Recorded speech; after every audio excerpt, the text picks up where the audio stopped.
Senator Sherwin Gatchalian is elected Senate President pro tempore as the upper chamber finally convenes its session on Wednesday, June 3. Applause erupted at the session hall when Senator Chis Escudero entered, joining the 11 members of the minority bloc. Escudero was the lone member of the 13-man majority who attended today's session. Escudero's presence provided a quorum in the session, with 12 senators needed to oust all Senate leadership positions but the presidency. Senator Tito Soto moved to vacate all leadership roles but the Senate presidency before nominating Gatchalian as Senate President pro tempore. With no objection, Gatchalian was seated. He replaces Senator Loren Legarda. Session had been adjourned since Tuesday, May 26, when some members of the minority walked out of the plenary. The body was debating the proposed online participation of senators in Senate proceedings. Meanwhile, Senator Alan Peter Cayetano says he remains the legitimate Senate President following the Senate leadership reorganization. I am still the legitimate, legal, moral Senate President of the Republic of the Philippines. There is still functioning committees. We have to hear the testimonies. Invited po, pati po yung mga gumawa ng illegal ngayon. You can try to stop us, but you will be stopping the Filipino people. On the other hand, Malacanang welcomes the latest change of leadership in the Senate. Palace Press Officer Claire Castro says they hope the development would break the impasse in the chamber and allow the government to focus on other pressing issues. Magandang araw, Malacanang Press Corps. May mahalagang mensahe po ang palasyo. Ang nangyari sa Senado ngayong hapon ay naaayon sa batas at rule of law. Kinikilala at nirerespeto ng palasyo ang desisyon ng bagong mayorya at ang liderato ni Acting Senate President Sherwin Gatchalian. Before we adjourn, ladies and gentlemen, the Chair would like to state for the record that we are compelled to call the session to order today. After the Senate adjourned on May 26, 2026, session was scheduled to resume on Monday, June 1, 2026, and on Tuesday, June 2, 2026. But the former Senate President failed to appear in both instances. Further, Article 6, Section 16(5) of the Constitution provides that neither House shall, during sessions of Congress, adjourn for more than 3 days without the consent of the other House.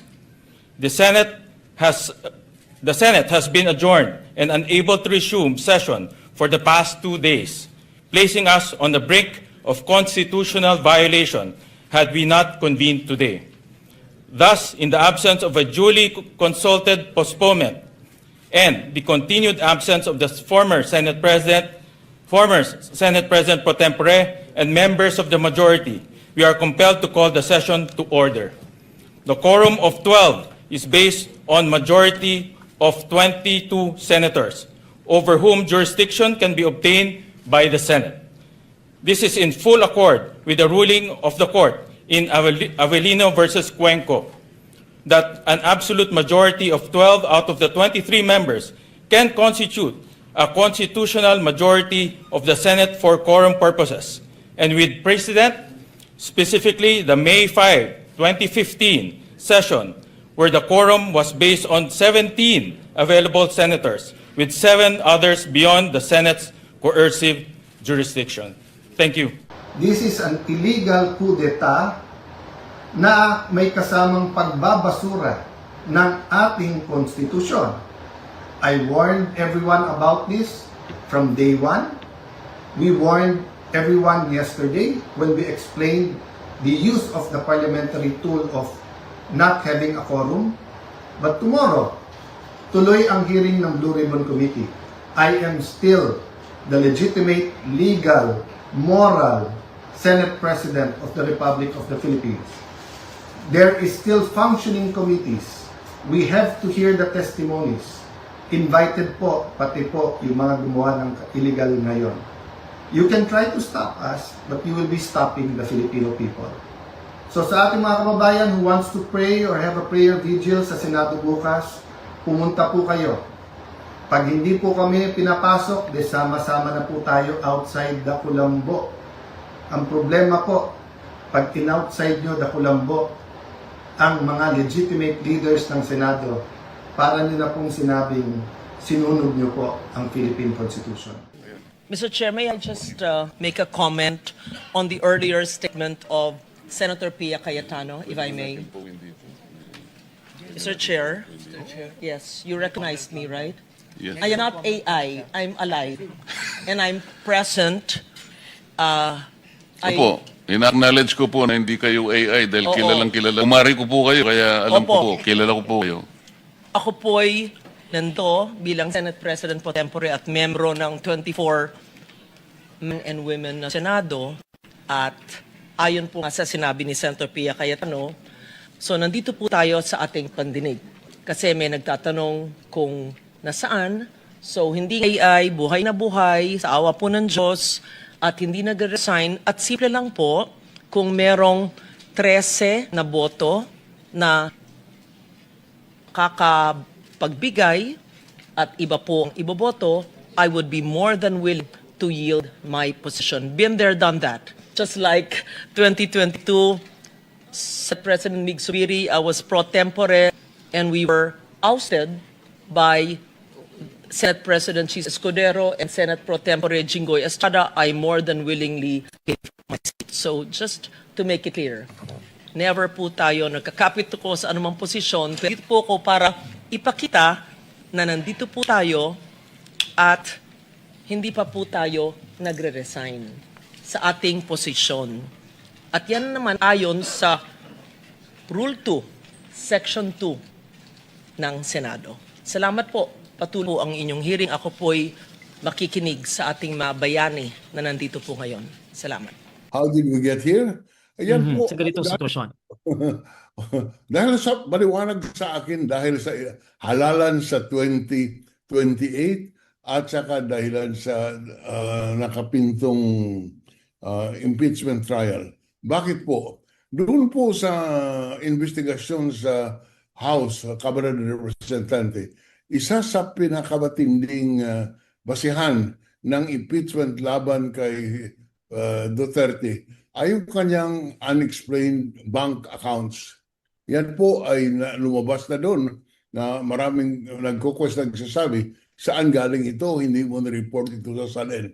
Kaya isa yan sa matinding basihan ng impeachment complaint. Ngayon, pag lumabas ito sa impeachment trial, masama para kay Vice President Sara Duterte. Kaya ang lahat ginagawa para po mapigil at hindi mailabas itong bank accounts na ito. Halimbawa, yung sinikap na magkaroon ng amendment doon sa votation na pwede pong absentee voting. Kaya yan po, sa aking basa, ay para po makaboto si Bato. At makakatulong doon sa numbers na mapagbawalan mapagbawalan ang paglabas ng bank account. At dahilan po itong bank accounts na ito ay malaking issue pagdating ng 2028. Kaya sa akin maliwanag, lahat ito ay konektado sa impeachment at saka sa halalan sa 2028. Dahilan po sa takot sila at ang kanilang tingin, kung hindi po nila kontrolado ang mayoriya, pwedeng itago yung kailangan ilabas.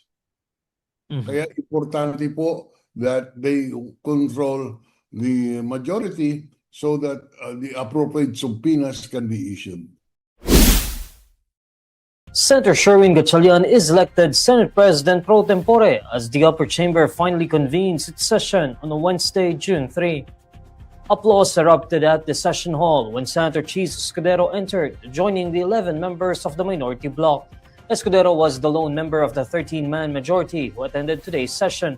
Escudero's presence provided a quorum in the session, with 12 senators needed to oust all Senate leadership positions but the presidency.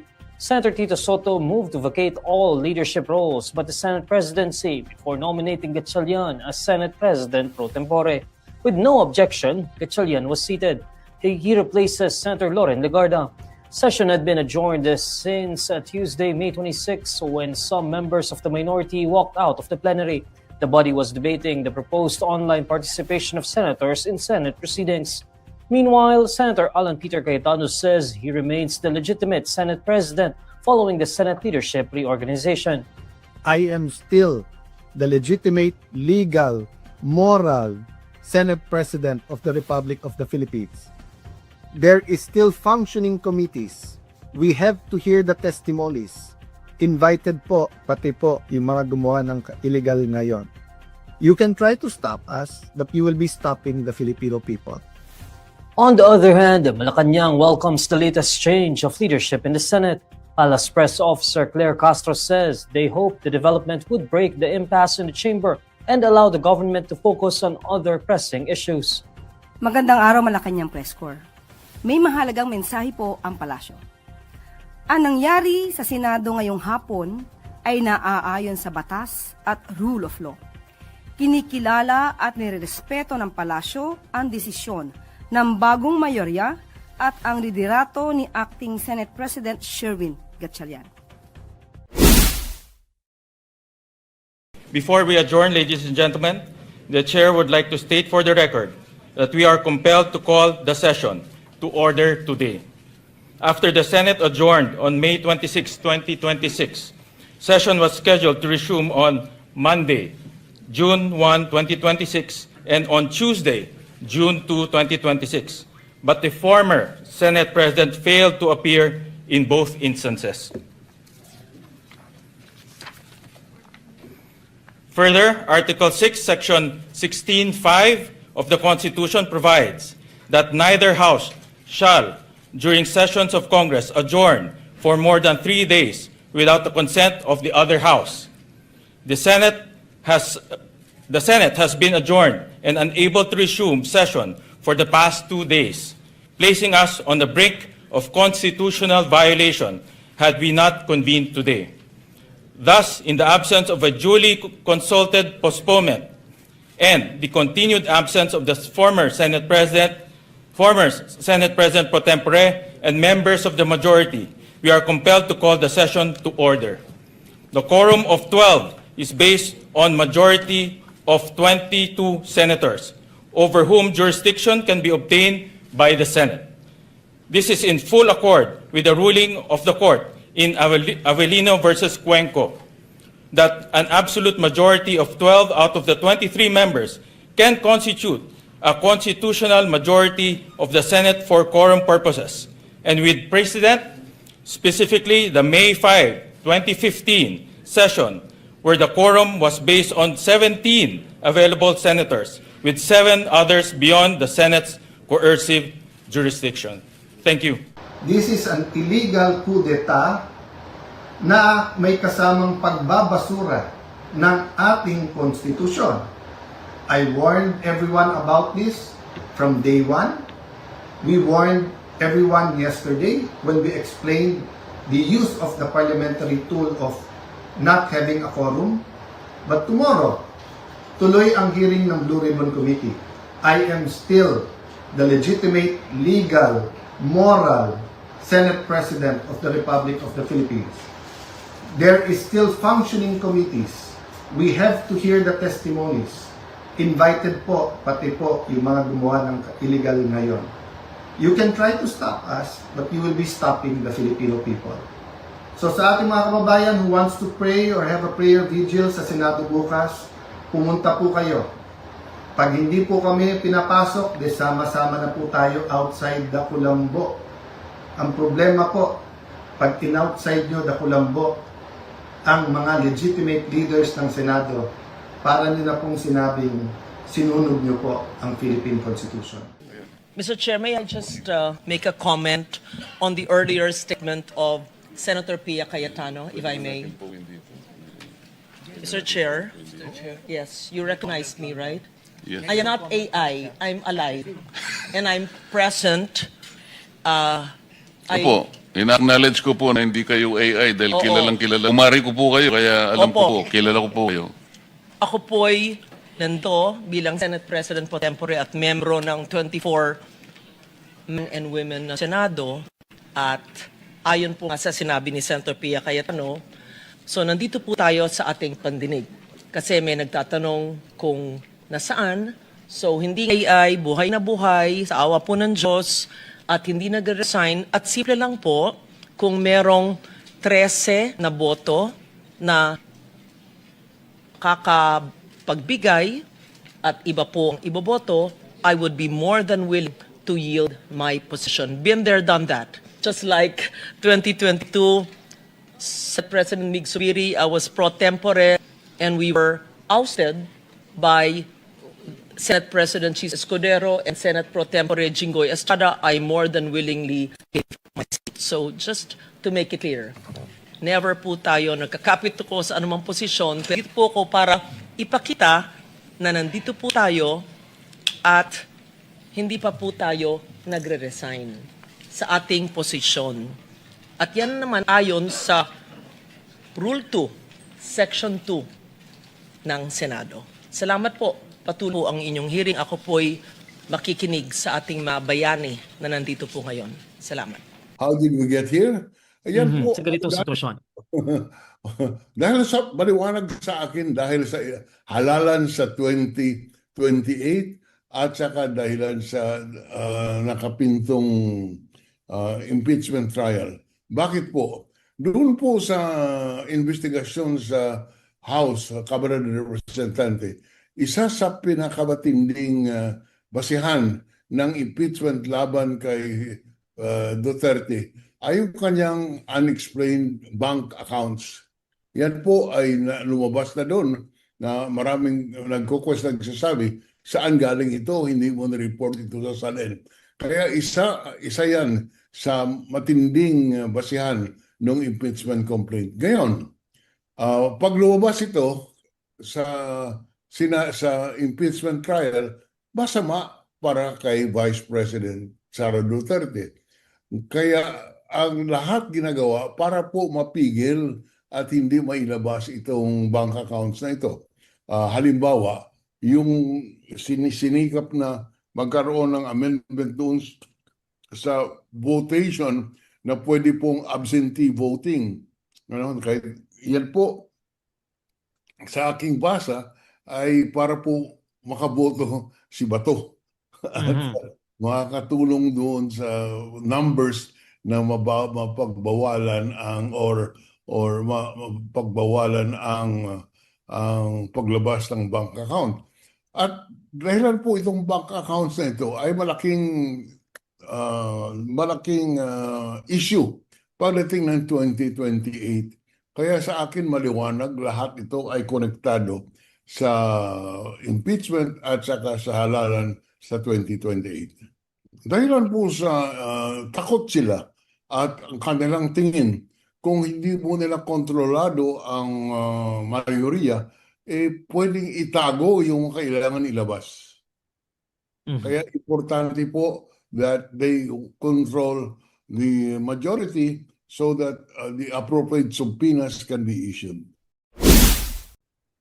Sa akin, kailangan Korte Suprema dahil malalim na, malayo na eh. Marami ng pilitiho na salita at napiperwisyo ang taong bayan at ang ating pagpapatakbo ng pamahalaan kung hindi ma-resolve ito. As of now, it can move forward by recognizing the present leadership and let the Supreme Court decide kung talagang tama ba o hindi.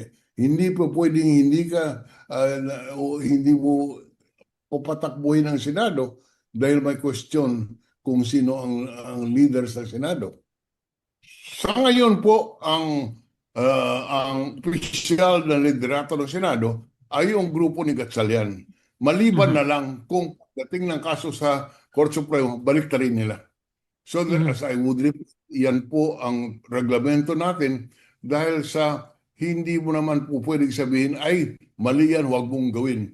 Dahil pag ganyan ang patakaran mo, wala mangyayari kung mayroong question sa isang bagay na ginagawa ng opisyal ng pamahalaan.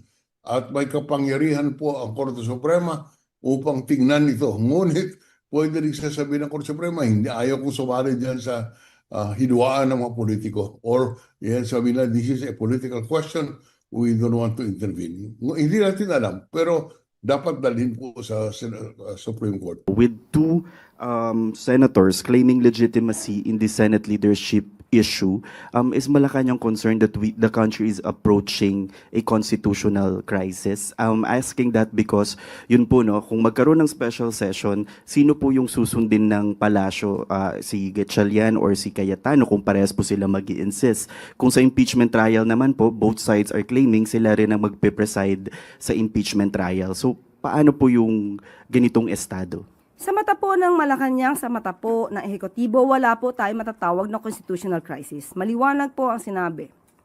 Ang sinusuportahan po at ang nire-recognize na liderato ay ang liderato po ni Acting Senate President Sherwin Gatchalian.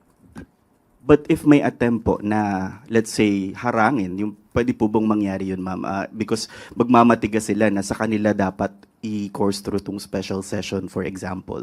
Kaya nga po dyan magkakaroon ng problema. Hindi sa parte ng ehekutibo, kundi sa parte ng Senado. So hindi po sila dapat nagkakaroon ng anumang gulo dyan. Kung sino po yung ni-recognize, dapat matanggap na po ng kabilang panig. Senate President Pro Tempore Sherwin Gatchalian rejects a possible power-sharing deal in the upper chamber amid the ongoing gridlock in the Senate. In a radio interview on Tuesday, June 9, Gatchalian says that during the June 3 session, it was clear who was elected as Senate President Pro Tempore and who was designated as acting Senate President. Gatchalian adds that only one person is elected as Senate President Pro Tempore, which makes power sharing impossible. 12 senators, including Gatchalian, formed a quorum on June 3 despite an alleged boycott of 10 senators, including then Senate President Alan Peter Cayetano. The absence of Cayetano's group in the last 3 session days also prompted the new majority to install a new set of officials in the Senate, including Gatchalian. However, Cayetano earlier asserted that he remains the Senate leader. Cayetano also offered possible interim administrative arrangements to Gatchalian's group. Cayetano cited the adoption of a dual signatory or joint certification mechanism for vouchers, checks, and other documents needed for Senate and impeachment court operations. However, Gatchalian insists he is now the presiding officer of the impeachment court, which was convened on May 18 to try the case of Vice President Sara Duterte. He says it is clear that the Senate President serves as the presiding officer, and in the absence of the Senate President, the acting Senate President takes over. Gatchalian adds that by operation of the rules, the acting Senate President becomes the presiding officer. Gatchalian also says they will follow the same timeline approved in a caucus when Cayetano was still Senate President. According to the timeline, the impeachment trial against Vice President Sara Duterte is set to begin on July 6, 2026. Yung kaguluhan sa Senado ay nagsasalamin ng leadership ng administrasyon. Yung kaguluhan at kawalang direksyon ng ating bansa ay nagsasalamin ng kung ano yung klase ng leadership meron ang nakaupo sa palasyo at ng ating administrasyon, dahil lahat naman ng tao nagre-recognize sila ng kung ano yung direksyon ng isang leader. Pero kapag wala yung direksyon, wala yung vision, ay nagkakanya-kanya talaga ang mga tao. Yan yung nakikita natin hindi lang sa Senado, but sa buong bansa. So dalawang Senate President yun, si Acting din Gatchalian at si, anong mensahe mo sa kanina? Si Senator Alan Peter Cayetano. Well, wala akong individual na mensahe para sa ating mga miyembro ng Senado, pero dahil sila ay hindi dalawang grupo kundi isang institusyon, ay dapat pag-usapan noong 24 kasama yung mga nakulong, kasama yung nagtatago, kung ano ba dapat ang prioridad ng kanilang institusyon at ano yung kanilang trabaho na naaayon sa ating saligang batas. Para sa iyo, legal ba yung naging quorum ng Gatchalian Block?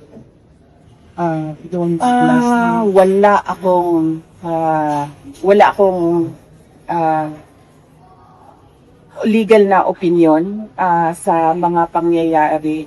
Mas mabuti sana kung meron o masasagot ng Korte Suprema kung ano ba talaga ang i-recognize at ano ba dapat ang ways forward ng ating Senado.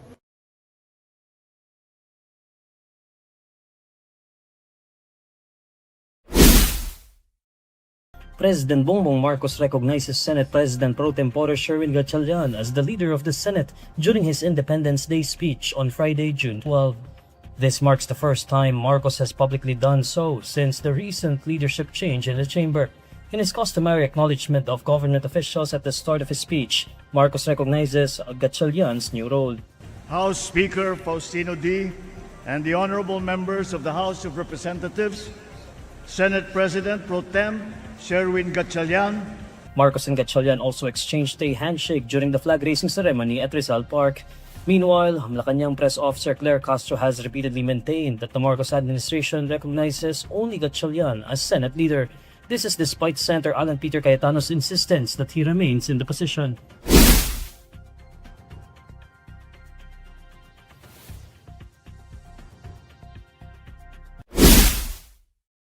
President Bongbong Marcos is calling on Congress to convene a special session on Wednesday, June 17. This is to fast-track social protection measures amid energy challenges and recent calamities.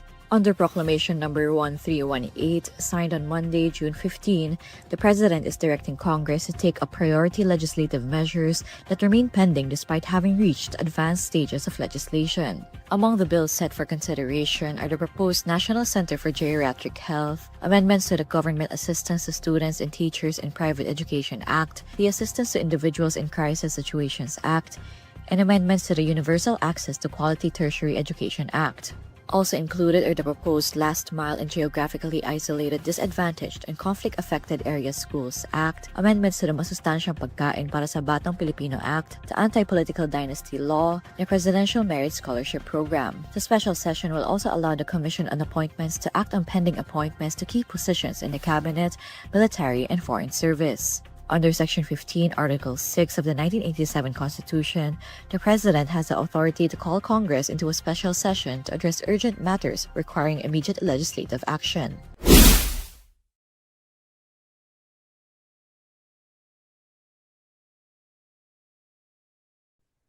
Sa akin, kailangan Korte Suprema dahil malalim na, malayo na eh.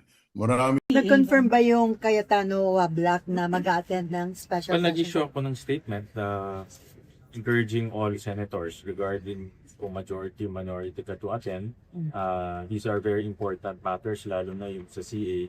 In fact, sa CA, lumampas na nga doon sa time na dapat ibigay natin sa mga general. But importante kasi ito, hindi sila mapropromote at makaka-apekto to sa kanilang mga gagawin later on. But so far, sir, may nag-confirm.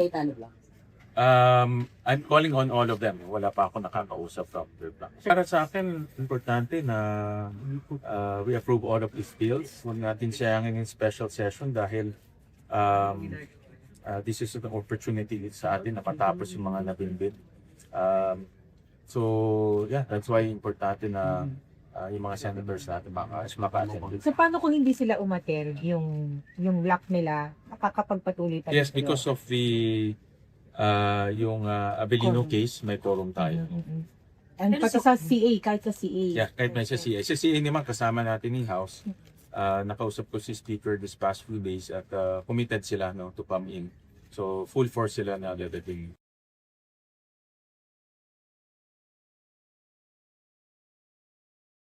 Ang pinaglalaban namin, hindi power, hindi position, prinsipyo. So, kung 13 na sa kanila, congratulations. We know how you got it, sa pananakot, panunuhol, sasabihin, ikukulong. But sabi namin na anytime na 13 kayo, kayo na mamuno. Pero hindi magbabago principle namin. Kaya ang tanong ko, kung makukuha nyo yung 13, buburahin na naman natin yung flood control or IFRO front and center natin to.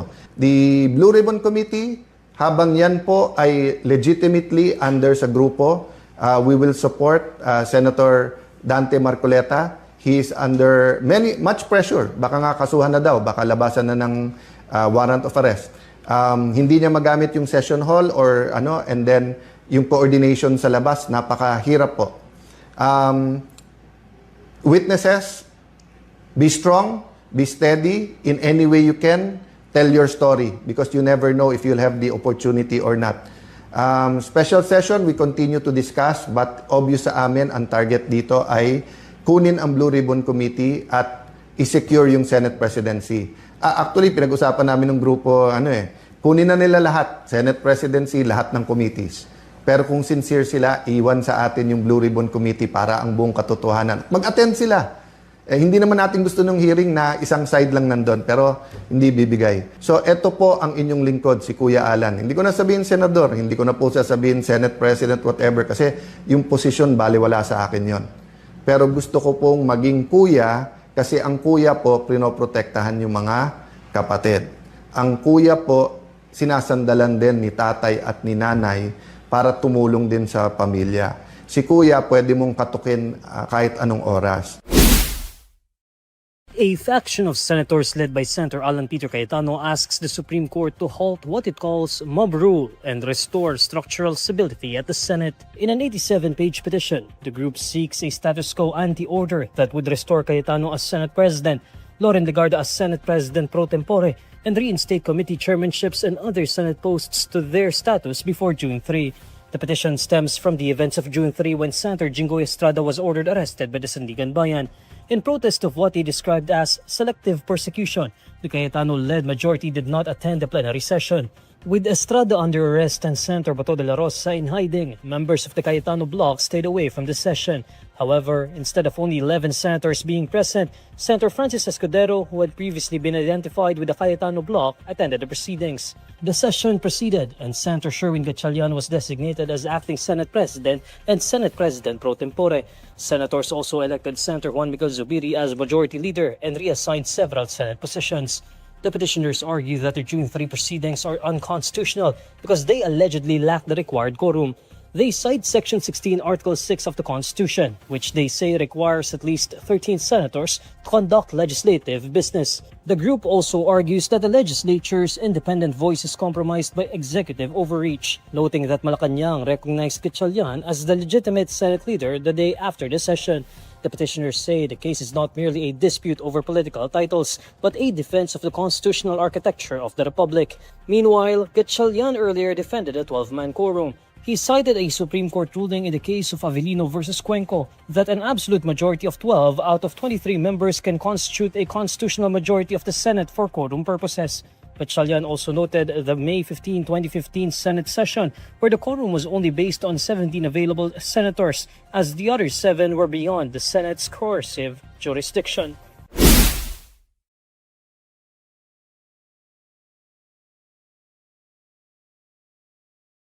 Na-confirm ba yung Cayetano Black na mag-attend ng special Well, session? nag-issue ako ng statement na encouraging all senators regarding kung majority, minority ka to attend. These are very important matters, lalo na yung sa CA. In fact, sa CA, lumampas na nga doon sa time na dapat ibigay natin sa mga general. But importante kasi ito, hindi sila mapropromote at makaka-apekto to sa kanilang mga gagawin later on. But so far, sir, may nag-confirm. I'm calling on all of them. Wala pa ako nakakausap from their block. Para sa akin, importante na we approve all of these bills. Huwag natin sayangin yung special session dahil this is an opportunity sa atin na patapos yung mga nabimbit. So, yeah, that's why importante na yung mga senators natin maka-attend. So paano kung hindi sila umattend, yung lock nila, makakapagpatuloy tayo? Yes, because of the yung Avellino case, may quorum tayo.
Nag-confirm ba yung Cayetano Black na mag-attend ng special Well, session? nag-issue ako ng statement encouraging all senators regarding kung majority, minority ka to attend.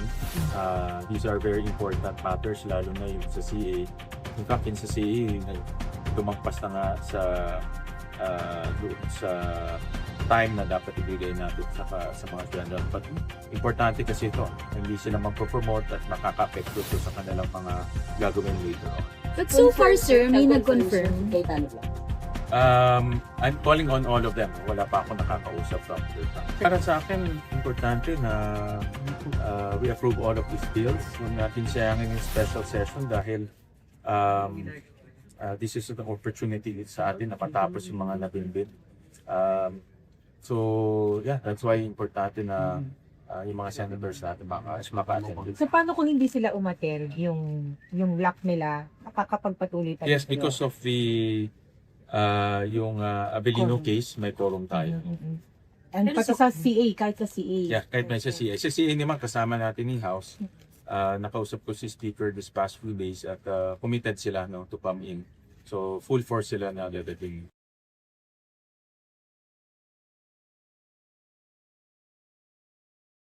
Ang pinaglalaban namin, hindi power, hindi position, prinsipyo. So, kung 13 na sa kanila, congratulations. We know how you got it, sa pananakot, panunuhol, sasabihin, ikukulong. But sabi namin na anytime na 13 kayo, kayo na mamuno. Pero hindi magbabago principle namin. Kaya ang tanong ko, kung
consider the passage of priority legislative measures, this special session of the House of Representatives hereby called to order.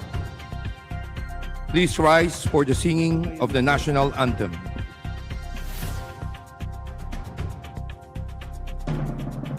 Bayang magiliw, telos ang silanganan, alam ng puso, sa dibdib mo'y buhay.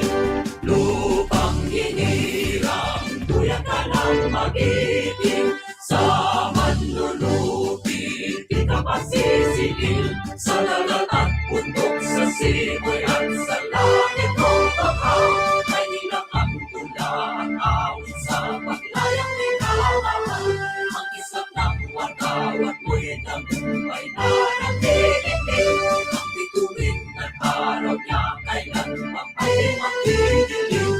Upang ang araw ng marahangit kong sikat, buhay ay langit sa ating ko. Aming ligaya na patay mga akin, ang namatay ng dahil sa'yo. Please remain standing for the invocation to be delivered by Representative Isabel Maria J. Zamora of the Lone District of San Juan City. Let's put ourselves in the presence of our Lord. Almighty God, source of wisdom, justice, and peace, gather today in this special session with gratitude for the opportunity to serve our people and our nation.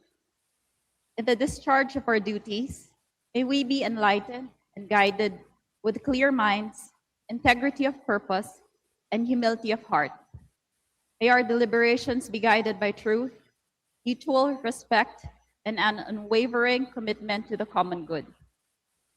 Help us rise above personal interests and political differences so that our decisions and actions reflect what is just, compassionate, and beneficial for all Filipinos, especially those who are most vulnerable and in need. Let there be unity amid diversity, strength in times of challenge, and hope for a brighter future. Protect our country, our people, and all those who dedicate their lives for our country. Through this session, may all that we do bring honor and glory to our calling and contribute to the progress, peace, and prosperity of our beloved nation. All these we pray in your holy name. Amen. Majority Floor Leader. Mr. Speaker, I move to call the roll of members. Is there any objection? The chair hears none. The Secretary General is directed to call the roll of the members. Roll call of members. Abalos, Abante, Asidre, Acop, Acosta, Adyong, Advincula, Agaraw, Agyaw, Alano, Alba, Albano, Almario Chino Miguel, Almario Dennis, Almonte, Alvarez Jose, Alvarez Mercedes, Amante, Amatong, Ang, Angara, Angeles, Aquino, Aquino Magsaysay, Arbison Munir, Arbison Munir Jr., Arenas, Arrogancia, Asistio, Ataide, Aumentado, Ayon, Bagaw, Balindong, Banyas Nograles, Bangkoro, Barba, Barbers, Baronda, Baskug, Bautista Claude, Bautista Joan Monique, Bautista Lim, Beltran, Benitez Alfredo, Benitez Javier Miguel, Bernos Ching, Bernos JB, Biron, Bocobo, Bolilia, Bondok, Priones, Bulut Begtang, Cagas, Calderon, Calixto, Kawagdan, Cari, Castro, Catulpos, Caiton, Celeste, Sendanya, Ceniza, Chan Jan Franz Norbert Joselito Almario, Chan Junard, Chua, Chuatay, Chungalaw, Ko Pilar, Coangco Jaime Eduardo Mark, Coangco Mark, Colliantes, Corvera, Cruz Agatha, Cruz Ricardo, Cruzado, Kuwa, Dagook, Dalog, Dayanghirang, Daza, De Jesus, De Lima, De Venecia, Defensor, De Gamo, Del Mar, De Los Santos, Di Macuja, Di Maguila, Di Maporo Imelda, Di Maporo City Amina, Diokno, Dionisio, Domingo, Damogan, Duterte Harold James, Duterte Omar Vincent, Duterte Paulo, D. Faustino, D. Faustino Michael Carlos, D. Ian Paul, Elago, Emano, Enverga, Erice, Escudero, Espares, Espina, Estrella, Perer Antonio, Perer Jeffrey, Flores, Cortez, Frasco, Fresnedi, Fuentebella, Galang, Galeos, Garbin, Ay, salamat, Ray. Garcia Albert, Garcia Dante, Garcia Jose Arturo, Garcia Karen Hope, Garcia Maria Angela, Guardiola, Garin, Gatchalian, Gato, Glepa, Go, Gomez, Gonzales Alexandria, Gonzales Alisa Micaela, Gonzales Christopher Sheen, Gonzales Roy, Goriseta, Guico, Gintu, Gulyas, Gutierrez, Hernandez Cherise Ann, Hernandez Dennis, Hernandez Ferdinand, Hernandez Ramil, Hofer Hasim, Oribata,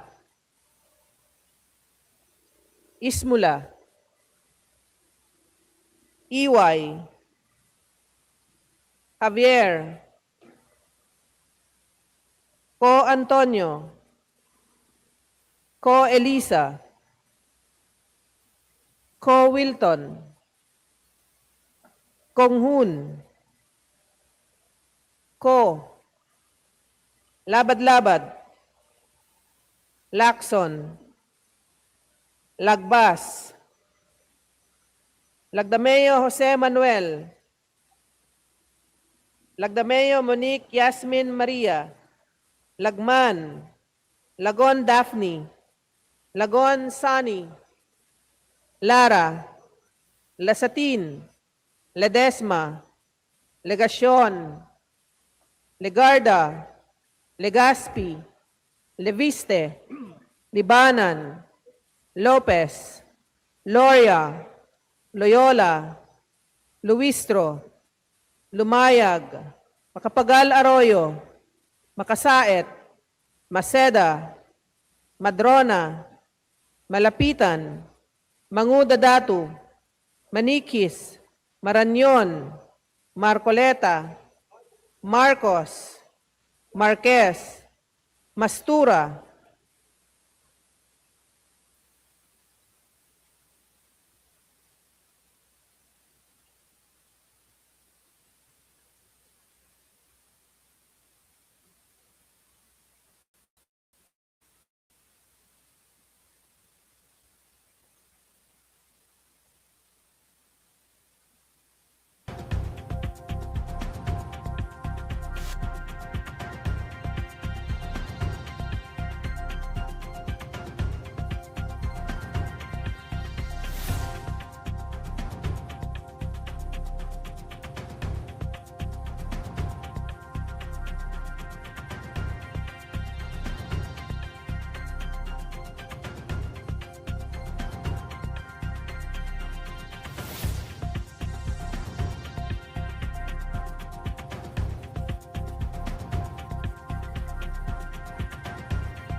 Pursuant to Proclamation 1318, issued by President Ferdinand Marcos Jr., the first session of the Senate in the first special session of the 20th Congress is hereby called to order.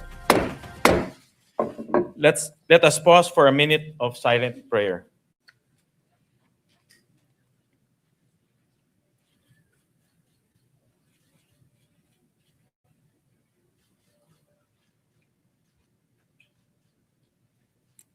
Amen.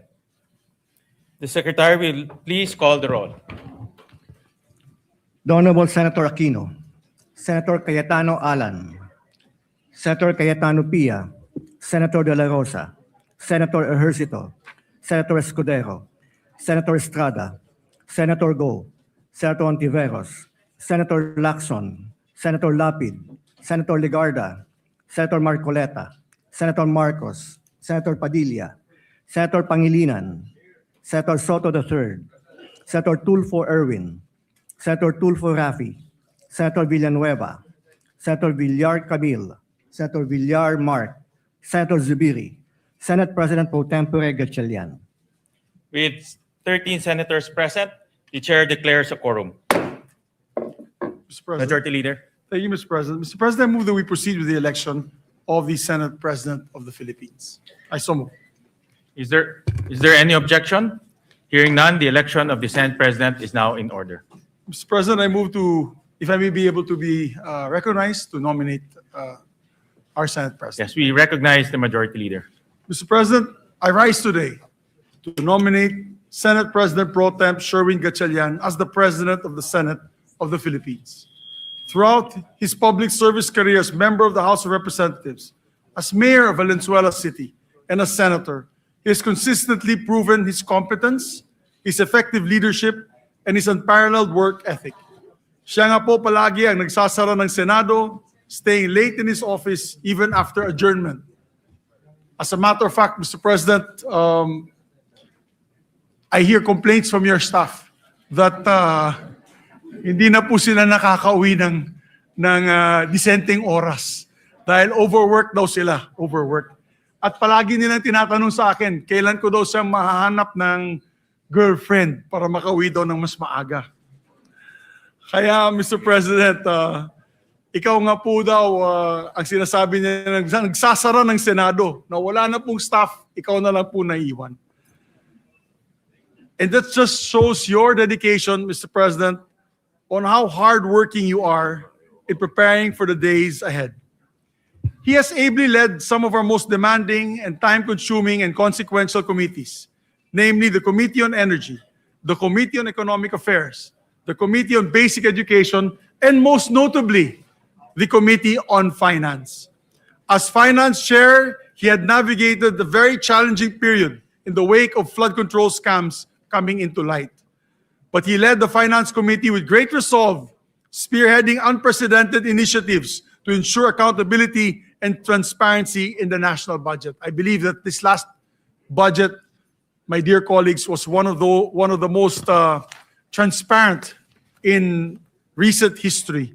As a matter of fact, whatever projects that we wanted to insert or amend into the budget, we had to come up with voluminous requirements and documents coming from the agencies themselves and the receiving bodies like the LGUs. And that was the request, not just the request, it was the demand of then Finance Chair Wing Gatchalian. He's the leader that the Senate needs in this time of division and disarray, and he has done this before. I know he'll be able to rise above the fray and lead us back to our principal function, which is to attend to the work of legislation. I have every confidence that as Senate President, he'll be able to set the institution back on the right path, guided by the highest standards of service, integrity, and morality. To my colleagues, I plead, let us elect Senate President Gatchalian and let us get back to our work in this hallowed institution. Maraming salamat po, Mr. President. And maybe we don't need to put it to a vote, Mr. President.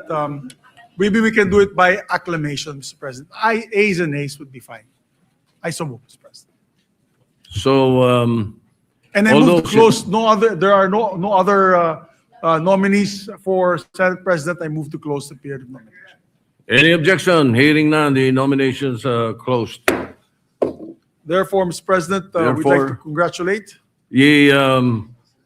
As you said, to vote Ayes and nays. as acclamation. All those in favor of Senator Sherwin Gatchalian as Senate President of the Republic of the Philippines, say aye. Aye. All those against, say nay. The ayes have it. Senator Sherwin Gatchalian is declared Senate President of the Republic of the Philippines. May we ask Senator Gatchalian to, before that, Senator Francis Pangilinan is recognized. Yes, just for the record that the vote, having a quorum, is unanimous, Mr. President, for the record. Thank you. We place that on record. May we ask Senator Sherwin Gatchalian to ascend to the rostrum to take his oath as Senate President.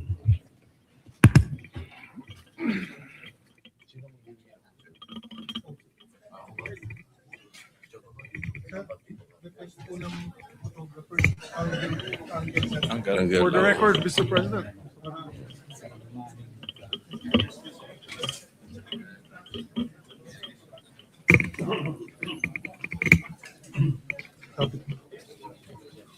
Yan po sa ilaw. Spot na. Yeah. May mga kasama ka? Meron. Sila Mix. Dapat. Mix at saka si Cheese. Mix. May we request Senator Zubiri and Senator Escudero to please join us. Dito sila likod ko. Pamilya mo sa likod ko. Okay. Mga ex. Mga Dito. Mga X-Men. Yung sa kabila. Yung sa kabila. Dito kami. Dito yung family. Di ba dapat dito kayo? Dito kayo dalawa. Dito. Dito kayo. Yan. Yung may family. Alright. Sige. Pare, first bachelor Senate President. Yung iba pretending. Mami mo nandiyan. Diyan na? Kompleto na? Yeah, kompleto na. Okay. Please raise your right hand and repeat after me. I state your name. I, Sherwin Gatchalian, Having been elected to the position of Senate President, having been elected to the position of Senate President, do hereby solemnly swear do hereby solemnly swear that I will well and faithfully discharge that I will well and faithfully discharge to the best of my ability to the best of my ability the duties of my present the position duties of my present position and of all others I may hereafter hold and of all others I may hereafter hold under the Republic of the Philippines, under the Republic of the Philippines, that I will support and defend that I will support and defend the Constitution of the Philippines, the Constitution of the Philippines, that I will obey the laws, legal orders, and decrees that I will obey the laws, legal orders, and decrees promulgated by the duly constituted authorities, promulgated by the duly constituted authorities, and maintain true faith and allegiance and maintain true faith and allegiance to the Republic of the Philippines, to the Republic of the Philippines, and that I impose this obligation upon myself voluntarily, and that I impose this obligation upon myself voluntarily, without mental reservation without mental reservation or purpose of evasion. or purpose of evasion. So help me God. So help me God. Congratulations, sir. Thank you. Thank you.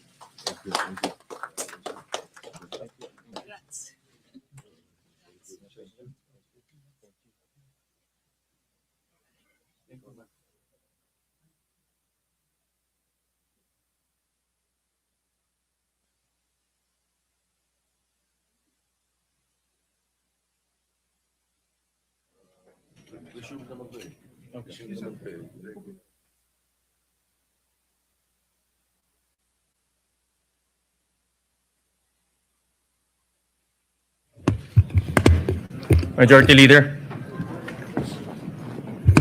Mr. President, just put on record as well that you have been ably discharging your function as Senate President Pro Temp and Acting President since your election in June 3, 2026. We'd just like to extend our congratulations on your elections as the new Senate President. Thank you very much, Majority Leader. Thank you, Mr. President. Mr. President, now I would like to move that we proceed with the election of the Senate President pro tempore. I so move, Mr. President. Is there any objection? Hearing none, the election of the Senate President pro tempore is in order. May I ask may we recognize, Mr. President, Senator Ping Lacson for the nomination? We recognize Senator Ping Lacson. Thank you, Mr. President. With your honor's ascension as the fourth Senate President of the 20th Congress of the Republic of the Philippines, your previous post as Senate President pro tempore is now officially vacant. May I therefore nominate Senator Vicente Soto III to the position of Senate President pro tempore.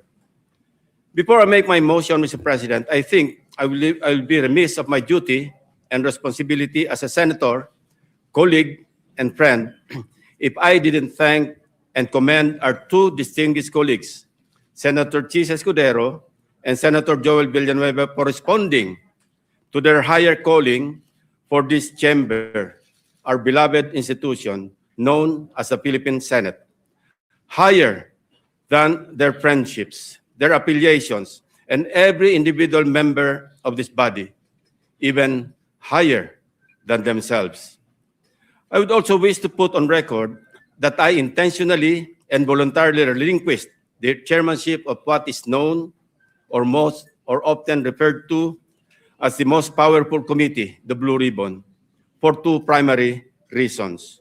Number one, I am tired of losing old friends and creating new enemies. And number two, there are other colleagues who are equally, if not more, qualified than this humble representation to take on the job. If there were no takers, I was willing, albeit with a heavy heart, to retain and continue sitting as chairman and resume a duty that I am morally and obligated to perform. With that, Mr. President, I move to nominate the position of Senate President pro tempore, Senator or the Honorable Vicente Soto III. I so move, Mr. Chairman. Mr. President. Thank you. Thank you. Majority Leader. Thank you, Mr. President. And just to give a short manifestation, Mr. President, I'd like to have the privilege to second the nomination of Senator Vicente C. Soto III as a Senate President pro temp. I was his majority leader in all three times he was elected as Senate President. It was an honor for me to be his majority leader. He used to call me Major, as the major in the plenary. But I can say from experience that he's second to none when it comes to knowledge of our institutional rules, traditions, and processes. He's what we need in the Senate leadership today. Someone who will protect the stability of the Senate and uphold the rules that give this institution shape and direction. Therefore, I would like to second the nomination of Vicente C. Soto III as our Senate President pro tem. Mr. President, there being no other nominations, I therefore move that we close the period of nomination and proceed with acclamation. We therefore close the period of nominations and proceed to the voting for the Senate President pro tempore. Those who are in favor say aye. Aye. Those who are not in favor say nay. The ayes have it. Congratulations to our new Senate President pro tempore, Senator Tito Soto. May we proceed, Mr. President, with the oath taking of the Senate President pro tempore.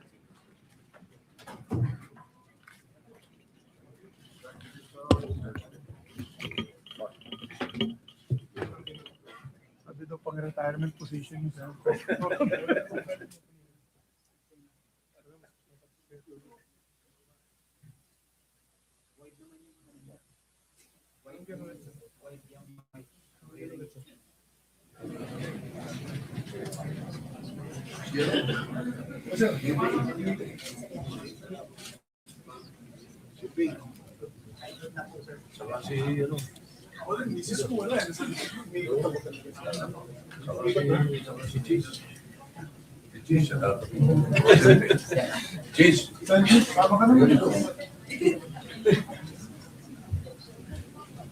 You want us to be behind you, sir?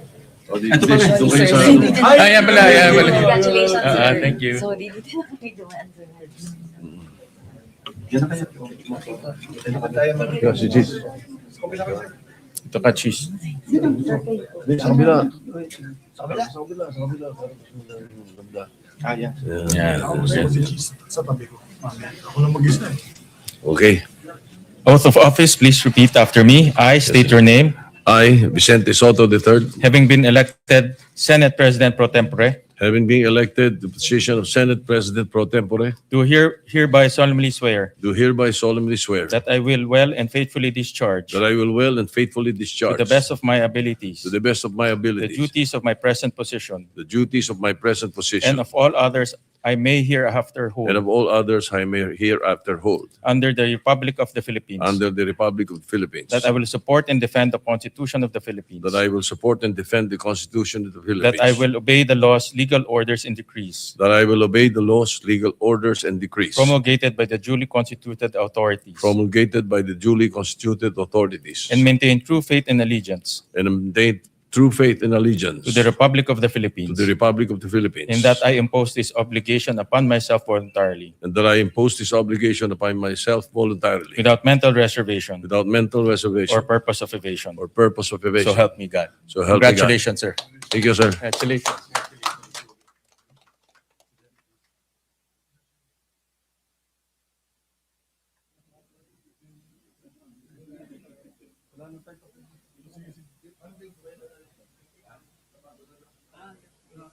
JB, sama ka naman dito. Joel din, dating manjo.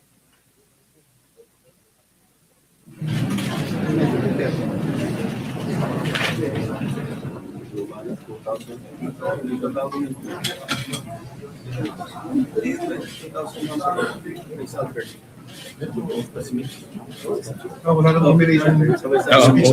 Off lang.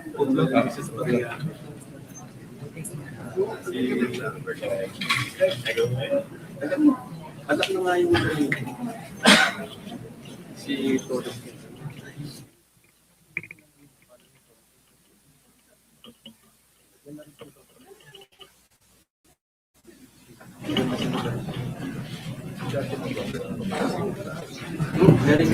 Mr. President, if I may be able to take my oath as well as Majority Leader, although I have been elected as the Chairman of the Rules Committee, but I was not able to take my oath the last June 3 meeting. Yes, we will administer the oath to Thank you very the much, Mr. Majority Leader.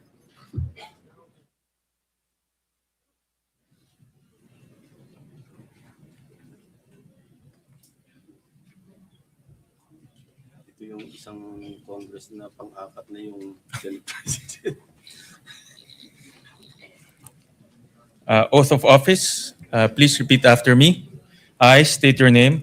I, Juan Miguel Zubiri, Having been elected to the position of Chairperson of the Committee on Rules, having been elected to the position of Chairperson of the Committee on Rules, do hereby solemnly swear do hereby solemnly swear that I will well and faithfully discharge, that I will well and faithfully discharge, to the best of my ability, to the best of my the ability, duties of my present position, the duties of my present position, and of all others I may hereafter hold, and of all others that I may hereafter hold, under the Republic of the Philippines, under the Republic of the Philippines, that I will support and defend the Constitution of the Philippines, that I will support and defend the Constitution of the Philippines, that I will obey the laws, legal orders, and decrees that I will obey the laws, legal orders, and decrees promulgated by the duly constituted authorities, promulgated by the duly constituted authorities, and remain true faith and allegiance to the Republic of the Philippines, and remain true faith and allegiance to the Republic of the and Philippines, that I impose this obligation upon myself voluntarily, and that I impose this obligation upon myself voluntarily, without mental reservation without mental or reservation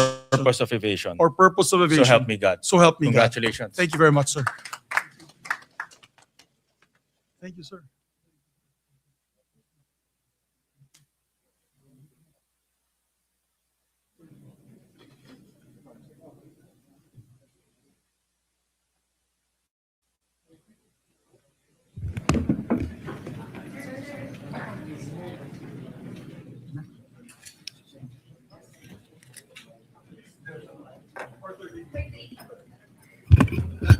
Election ng committee, Chairman?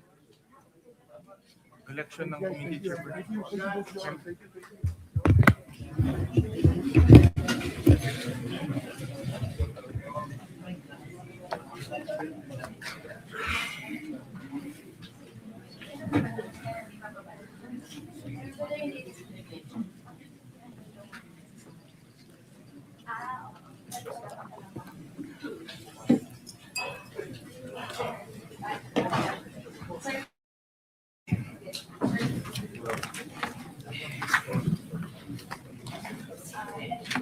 Yes.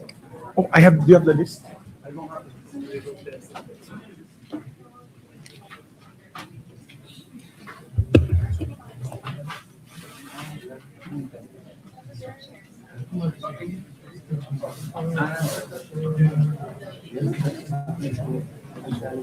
Mr. President, yes, Mr. President, we're about to elect the members of the different committees so that we can buckle down to work, Mr. Correct. President.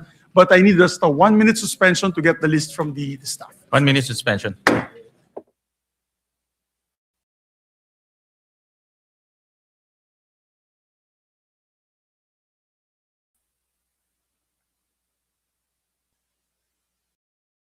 Correct. President, but I need just a 1-minute suspension to get the list from the staff. 1 minute suspension.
Ready to resume, Mr. President. Session resumed. Mr. President, while our secretariat is still printing out the names of the other members of the committees, I'd just like to put on record the chairpersons of some of the committees have already been elected in June 3, 2026 to complete the committee chairmanships and memberships. I now move to elect the following senators as chairpersons and members of the following committees. If I may, Mr. President.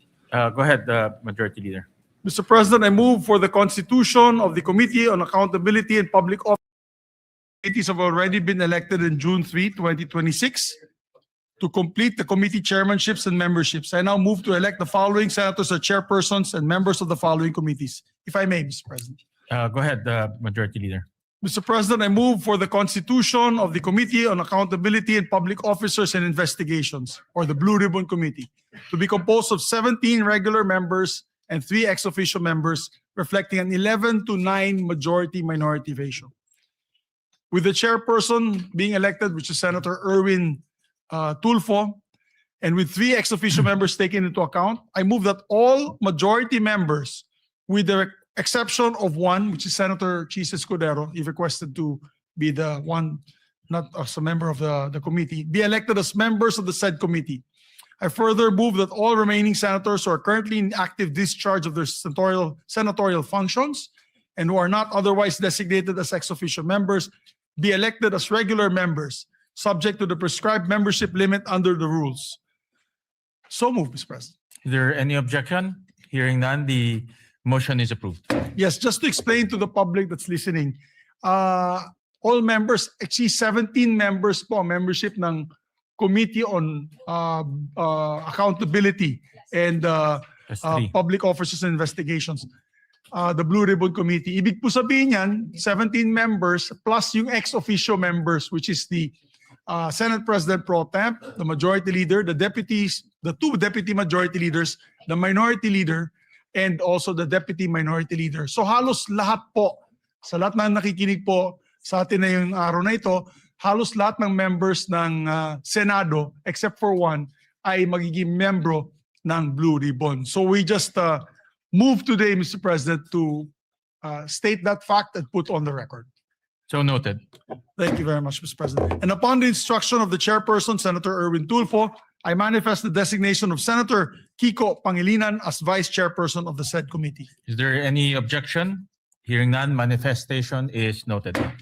Mr. President, I'd like to also move on the election of members of the Committee on Social Justice on the part of the majority.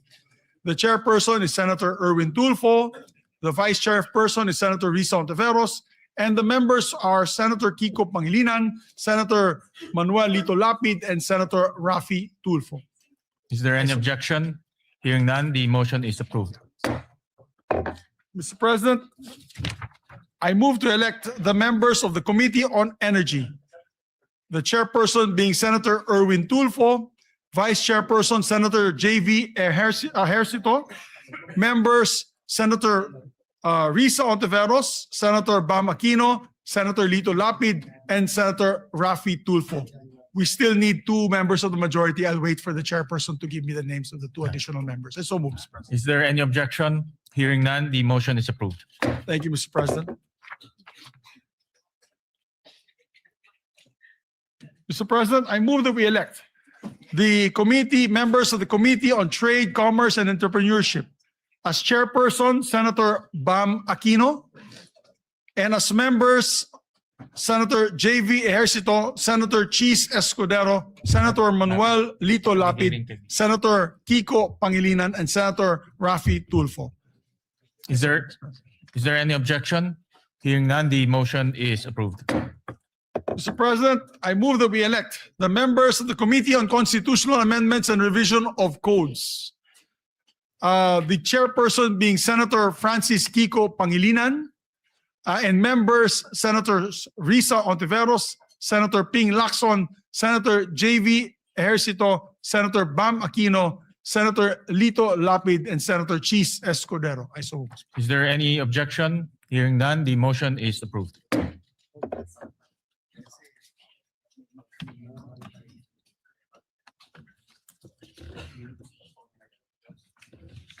May I ask for a minute suspension, Mr. President? 1 minute suspension.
also the members of the Committee on Agriculture, Food and Agrarian Reform.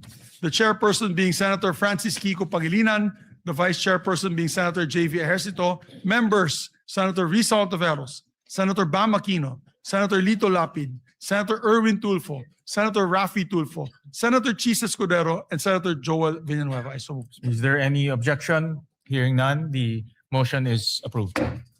Mr. President, I move that we elect also the members of the Committee on Basic Education, the chairperson being Senator Bam Aquino, members Senator J.V. Ejercito, Senator Risa Ontiveros, Senator Lito Lapid, Senator Kiko Pangilinan, Senator Raffy Tulfo, Senator Erwin Tulfo, and Senator Joel Villanueva.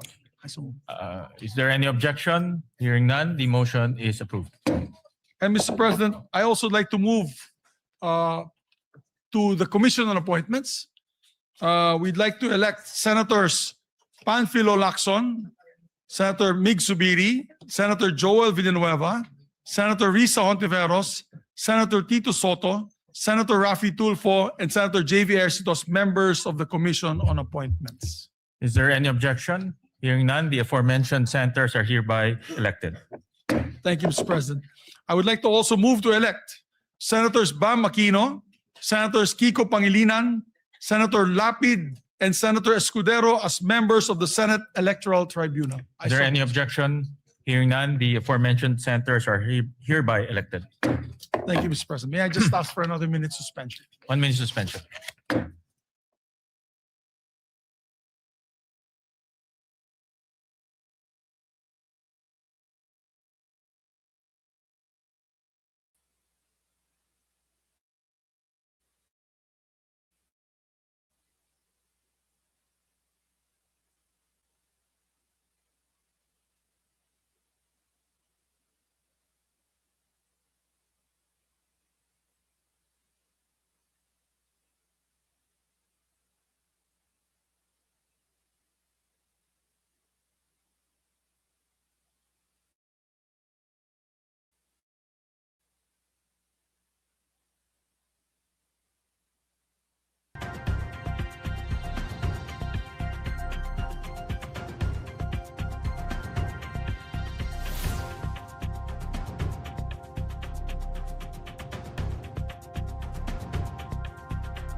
Next committee.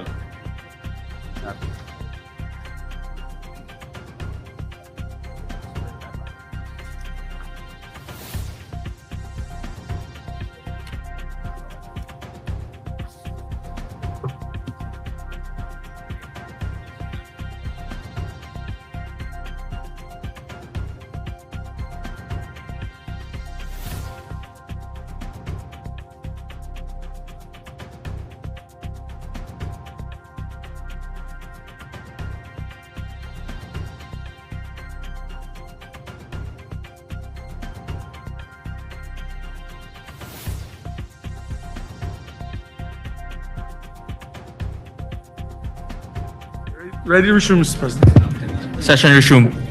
Thank you, Mr. President. Mr. President, the same situation is on the Committee on Foreign Relations, where there are 17 members of the Senate who are members of this committee. I move, and me being the chairperson, Mr. President, that was elected last June 3, but I have attained the position as chairperson of the Committee on Foreign Relations, and that all members be made as members of the foreign relations, except for one on our part, Mr. President, with the permission of Senator Lito Lapid. Does the committee have 17 members as well? Yes. Okay. So the same situation, So same as the Blue situation Ribbon. as Blue Ribbon. Yes. All right. So we elect all members except for Senator Lapid as member of the chair Committee on Foreign Relations. So moves, President. Is there any objection? Hearing none, the motion is approved. Thank you, Mr. President. Mr. President, also for the Committee on Science and Technology, I move that we elect the members, the chairperson being Senator Bam Aquino, the members being Senator J.V. Ejercito, Senator Kiko Pangilinan, and Senator Risa Ontiveros. I so move. Is there any objection? Hearing none. Mr. President, I'd like to also move to elect the members of the Committee on Justice, the chairperson being Senator Francis Kiko Pangilinan, Vice Chairperson Senator Ping Lacson, and members Senator Risa Ontiveros, Senator Bam Aquino, and Senator Joel Villanueva. Is there any objection? Hearing none, motion is approved. And also like to designate, for the record, Senator Ping Lacson as one of the vice chairpersons of the Blue Ribbon Committee. I forgot to mention earlier. So noted. May I ask for a minute suspension, Mr. President? 1 minute suspension.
Ready to resume, Mr. President. Session resumed.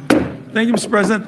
I'd like to also manifest for the record that in the Committee on Justice, the chairperson is automatically the member of the JBC. Yes. Which is Senator Francis Kiko Pangilinan. Correct. For the Senator record, Mr. President. Pangilinan will represent the Senate in the JBC. Mr. President, I move that we elect also members of the Committee on Rules.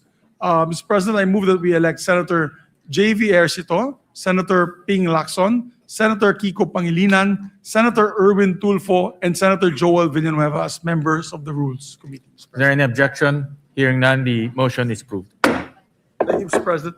Mr. President, we'd like to also elect the members of the Committee on Health and Demography, Mr. President.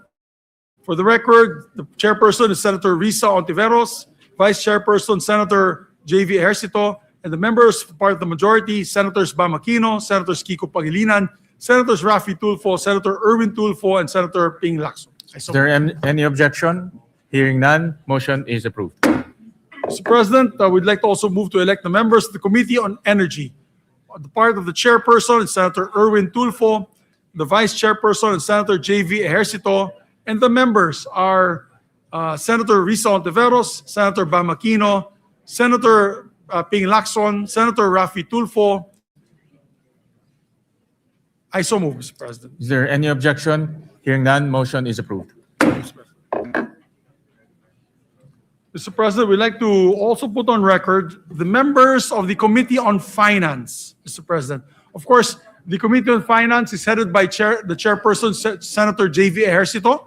And with respect to the committee, each committee is composed of 20 members. So I move that all senators, with the exception of the Senate President and those serving in an ex officio capacity, be elected and designated as regular members of both committees. I so move, Mr. President. Is there any objection? Hearing none, the motion is approved. Mr. President, I'd like to also elect the members of the National Defense, Security and Peace and Unification and Reconciliation Committee, Mr. President. The chairperson is Senator Tito Soto, our Senate President pro tempore. And same with the Finance Committee. There are 20 members. So I move that all senators, with the exception of the Senate President, those serving in an ex officio capacity, be elected and designated as members of the National Defense Committee. I so move, Mr. President. Is there any objection? Hearing none, motion is approved. There's a request of course, there's a request by our chairperson that Senator Ejercito, J.V. Ejercito, and Senator Lacson be elected as the vice chairperson of the said committee. So noted. Mr. President, I move that we elect the members of the Women and Children Committee on Women and Children. The chairperson, of course, is Senator Risa Ontiveros. The vice chairperson is Senator J.V. Ejercito. And Senator Bam Aquino, Senators Kiko Pangilinan, Senator Erwin Tulfo, and Senator Ping Lacson. I so move, Mr. President. Is there any objection? Hearing none, motion is approved. Mr. President, I move to elect the following members as the members of the Committee on Ways and Means.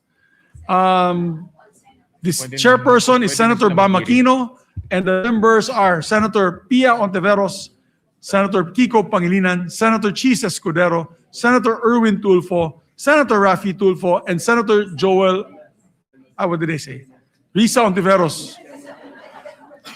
What did they say? Ay, nako, wala pa si Pia, hindi pa siya senator.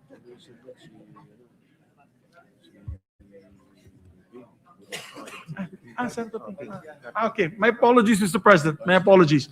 The chairperson of the Ways and Means Committee is Senator Ping Lacson, Mr. President. And vice chair will be Senator Bam Aquino, Senator Risa Ontiveros, Senator Kiko Pangilinan, Senator Francis Escudero, Senator Erwin Tulfo, Senator Rafi Tulfo, and Senator Joel Villanueva. So moved. Is there any objection? Hearing none, motion is carried. May I ask for another minute suspension? Session suspended.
Ready to resume, Mr. President. Session resumed. Mr. President, I move that we elect the members of the Committee on Games and Amusements. The chairperson, of course, is Senator Lito Lapid. The vice chair is Senator Raffy Tulfo. The members are Senator Chis Escudero, Senator Panfilo Lacson, Senator Erwin Tulfo, and Senator Joel Villanueva. Is there any objection? Hearing none, motion is approved. Mr. President, I move that we elect the members of the Committee on Ethics and Privileges. The chairperson being Senate President Pro Tem Tito Soto, Vice Chairperson Senator Pangilinan, members Senator Raffy Tulfo, and Senator Lacson. Is there any objection? Hearing none, motion is approved. I move that we elect members of the Committee on Public Services, Mr. President.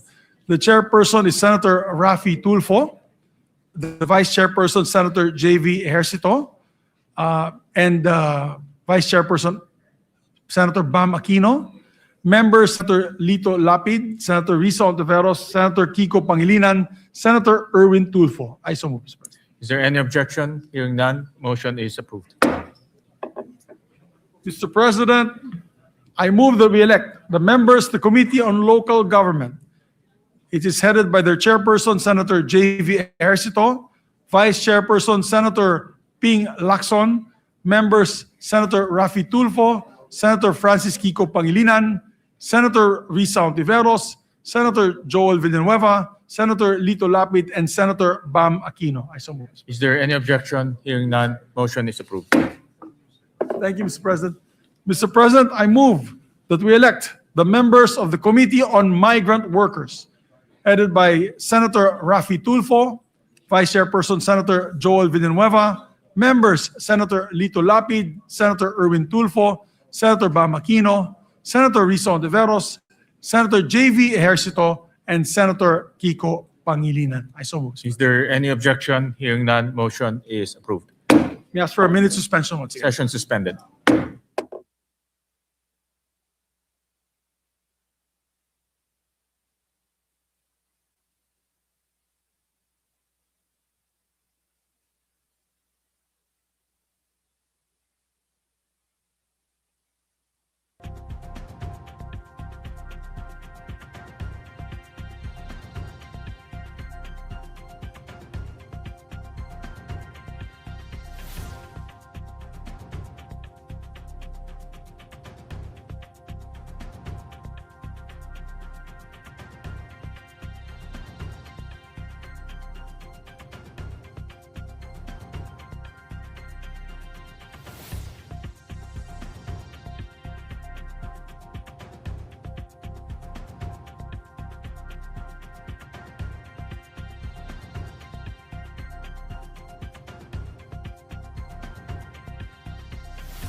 Session resumed. Thank you very much, Mr. President. Mr. President, I'd like to ask my colleagues for a bit of patience because the lists were only given today and they're just verifying all the names na hindi magdodoble po tsaka hindi po tayo sumobra sa allotted Number of ratio seats. natin, Mr. President. So, and I'd just like to reiterate the election of the JBC representatives pursuant to Article 8, Section 8 of the Constitution. I move to elect Senator Francis Pangilinan as the Senate representative to the Judicial and Bar Council. Vice Sen. Rodante Marcoleta. I so move, Mr. President. Is there any objection? Hearing none, Senator Francis Pangilinan is hereby elected to the JBC. Mr. President, I move that we elect, I move that we retain Senator Joel Villanueva as chairperson of the Committee on Higher Education. And his vice chairman would be Senator Ejercito, members Senator Bam Aquino, Senator Kiko Pangilinan, Senator Raffy Tulfo, and Senator Escudero. I so move. Is there any objection? Hearing none, motion is approved. And I'd like to make a correction. In the Committee on Games, it's not Senator Raffy Tulfo who's the vice chairperson. It is Senator Erwin Tulfo. So noted. My apologies to the chairperson. As regards to the CA membership, Mr. President, for the record, that this representation and that of Senator Soto are vice. We replace Senators Lito Lapid and Senator Mark Villar, respectively, for the record, Mr. President. So noted. Mr. President, we'd like to also elect the members of the Committee on Labor. Chairperson, Senator Joel Villanueva. Vice Chairperson, Senator J.V. Ejercito. And members, Senator Raffy Tulfo, Senator Erwin Tulfo, Senator Bam Aquino, Senator Risa Ontiveros, Senator Pangilinan, and Senator Escudero, Mr. President. Is there any objection? Hearing none, motion is approved. And Mr. President, I move to formally elect as well my deputy majority floor leaders. We'd like to elect and move to elect Senators J.V. Ejercito as my senior deputy majority leader, who one day in the near future will become the majority leader, I hope. I move to formally elect as well my deputy majority floor leaders. We'd like to elect and move to elect Senators J.V. Ejercito as my senior deputy majority leader, who one day in the near future will become the majority leader, I hope, after his job in the Finance Committee, and this representation will just retire. We'd like to also elect, Mr. President, our former majority leader, Senator Joel Villanueva, as deputy majority floor leader. Is there any objection? Hearing none, motion is approved. Thank you very much, Mr. President. May I ask for another minute suspension? Session suspended.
President, may we request, while we're just awaiting for the names of the committee memberships of the other remaining committees, may we request our members and colleagues to come back to the floor so that we may proceed for a third reading vote.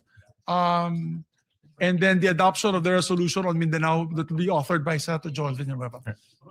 So may we just ask our members to please proceed to the plenary for a third reading. Fine.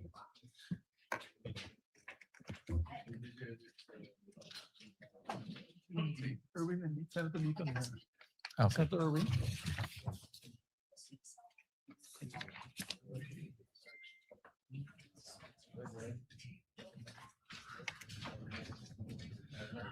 So, Mr. President, I move that we consider on third reading several bills, printed copies of which have been electronically distributed to the senators on May 25 and May 26, 2026, in compliance with the 3-day rule of the Constitution. With that, Mr. President, I move to consider on third reading Senate Bill number 2092. This is the bill declaring waling-waling as our national orchid, Mr. President. I so move. Is there any objection? Hearing none, the consideration of Senate Bill number 2092 on third reading is in order. The Secretary is directed to read the title of the bill. An act declaring the waling-waling Vanda sanderiana as the national orchid of the Philippines. And proceed with the roll call vote. Roll call vote. Senator Aquino, Senator Cayetano Alan, Senator Cayetano Pia, Senator De La Rosa, Senator Ejercito, Senator Escudero, Senator Estrada, Senator Go, Senator Ontiveros, Senator Lacson, Senator Lapid, Senator Legarda, Senator Marcoleta, Senator Marcos, Senator Padilla, Senator Pangilinan, Senator Soto, Senator Tulfo Erwin, Senator Tulfo Rafi, Senator Villanueva, Senator Villar Camil, Senator Villar Mark, Senator Zubiri, Yes. Senate President Gatchalian. Yes. With 13 affirmative votes, 0 negative votes, 0 abstention, SB number 2092 is approved on third reading. Thank you, Mr. President. Mr. President, I move to consider third reading House Bill number 6639. This is the bill granting Philippine citizenship to Benny Boatwright III. I so move. Is there any objection? Consideration of House Bill number 6639 on third reading is in order. The Secretary is And directed. before we proceed with the voting, Mr. President, I would just like to put on record, they were here 3 days straight in the last, before we ended the session, and I think they're back onto training. So I think it's okay that we elect them in absentia because they deserve it, Mr. President. They were here 3 days before we ended session. Correct. In fairness to them, they were here present Yes, physically both- for 3 both, days. members, it's not both, their fault that gentlemen. their citizenship was not considered last time. And I understand that they're now undergoing training Yes. and representing the country. Yes. Senator Kiko Pangilinan is recognized. That is correct, Mr. President. They were here, a sponsor of the measure. They were here every day and witnessed the proceedings or the lack of proceedings. But then we will make arrangements, Mr. President, that when we convene for the SONA or perhaps that week of the SONA, that they come and visit us here in plenary, Mr. President. Both Benny Boatwright and Matt Ramos, Mr. President. And we take note of that. So we move to proceed with the roll yeah. call vote, Mr. President. The Secretary is directed to read the title of the bill and proceed with the roll call vote. An act granting Philippine citizenship to Benny Francois Boatwright III. Roll call vote. The Honorable Senator Aquino, Senator Cayetano Alan, Senator Cayetano Pia, Senator De La Rosa, Senator Ejercito, Senator Escudero, Senator Estrada, Senator Go, Senator Tiveros, Senator Lacson, Senator Lapid, Senator Legarda, Senator Marcoleta, Senator Marcos, Senator Padilla, Senator Pangilinan, Senator Soto, Senator Tulfo Erwin, Senator Tulfo Rafi, Senator Villanueva, Senator Villar Camil, Senator Villar Mark, Senator Zubiri, Senate President Gatchalian. With 13 affirmative votes, 0 negative votes, 0 abstentions, House Bill number 6639 is approved on third reading. Thank you, Mr. President. Mr. President, move to consider as well for third reading vote House Bill number 6644, the bill granting Philippine citizenship to Matthew James Ramos. I so move, Mr. President. Is there any objection? Hearing none, consideration of House Bill number 6644 on third reading is in order. The Secretary is directed to read the title of the bill and proceed with the roll call vote. An act granting Philippine citizenship to Matthew James Ramos. Roll call vote. Senator Aquino, Senator Cayetano Alan, Senator Cayetano Pia, Senator De La Rosa, Senator Ejercito, Senator Escudero, Senator Estrada, Senator Go, Senator Ontiveros, Senator Lacson, Senator Lapid, Senator Legarda, Senator Marcoleta, Senator Marcos, Senator Padilla, Senator Pangilinan, Senator Soto, Senator Tulfo Erwin, Senator Tulfo Rafi, Senator Villanueva, Senator Villar Camil, Senator Villar Mark, Senator Zubiri, Senate President Gatchalian. Yes. With 13 affirmative votes, 0 negative votes, 0 abstentions, House Bill number 6644 is approved on third reading. Thank you very much, Mr. President. Congratulations to the authors and sponsors of the three measures. Mr. President, I move that we dispense with the reading of the journals of the 68th and 69th session, May 26 and June 3, 2026, and consider the same as approved. Is there any objection? Hearing none, the motion is approved. Mr. President, now we take up a very important measure that our dear colleague, distinguished former majority leader, had filed. I move that we consider proposed Senate Resolution number 447, and this is a resolution urging adequate funding for Mindanao earthquake relief and rehabilitation. I so move, Mr. President. Is there any objection? Hearing none, the motion is approved. Mr. President, I move that we recognize a distinguished former majority floor leader, our deputy majority floor leader, no other than our distinguished colleague from Bulacan, Senator Joel Villanueva. We recognize the distinguished gentleman from Bulacan. Thank you very much, Mr. President, our distinguished majority leader. Mr. President, distinguished colleagues, it is an honor to rise before this august chamber to sponsor proposed Senate Resolution number 447, urging the national government to ensure adequate funding and resources for the relief, rehabilitation, reconstruction, and recovery of communities devastated by the recent earthquake in Mindanao. Ginoong Pangulo, ang usapin po natin ngayon ay hindi lamang tungkol sa pondo. Ito po ay tungkol sa mga buhay na winasak ng lindol at sa ating tungkulin na tulungan ang ating mga kababayan na muli pong makabangon. Noong pong 8 ng Hunyo, isang magnitude 7.8 na lindol ang tumama malapit sa Sarangani Province. Sa loob lamang po ng ilang minuto, nagbago ang buhay ng daang-daang libong Pilipino. As of June 16, at least 68 lives have been lost. More than 1,000 have been injured and over 30 remain missing. Mahigit 1 milyong individual o higit 330,000 families ang naapektuhan, habang halos 19,000 pa rin ang nananatili sa evacuation centers.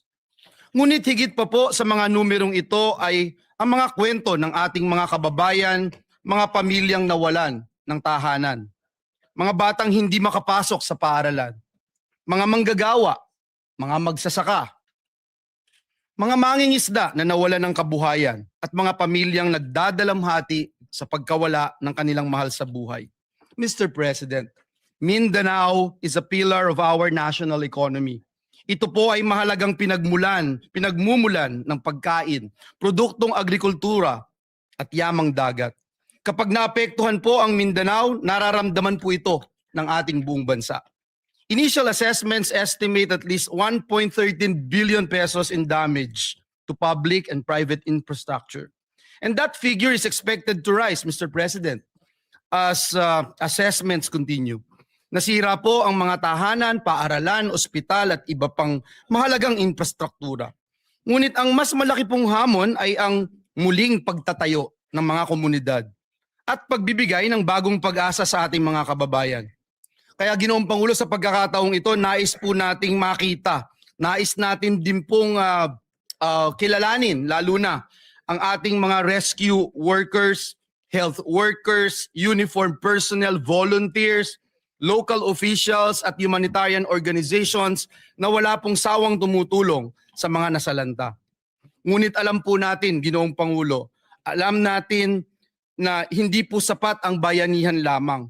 Heroism saves lives, but resources rebuild communities.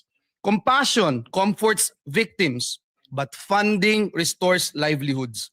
Kaya po kinakailangan nating tiyakin na ang lahat ng magagamit na pondo at suporta ng ating pamahalaan ay agad-agad na mapakilos upang mapabilis ang relief, rehabilitation, reconstruction at pagpapanumbalik ng kabuhayan sa mga apektadong lugar.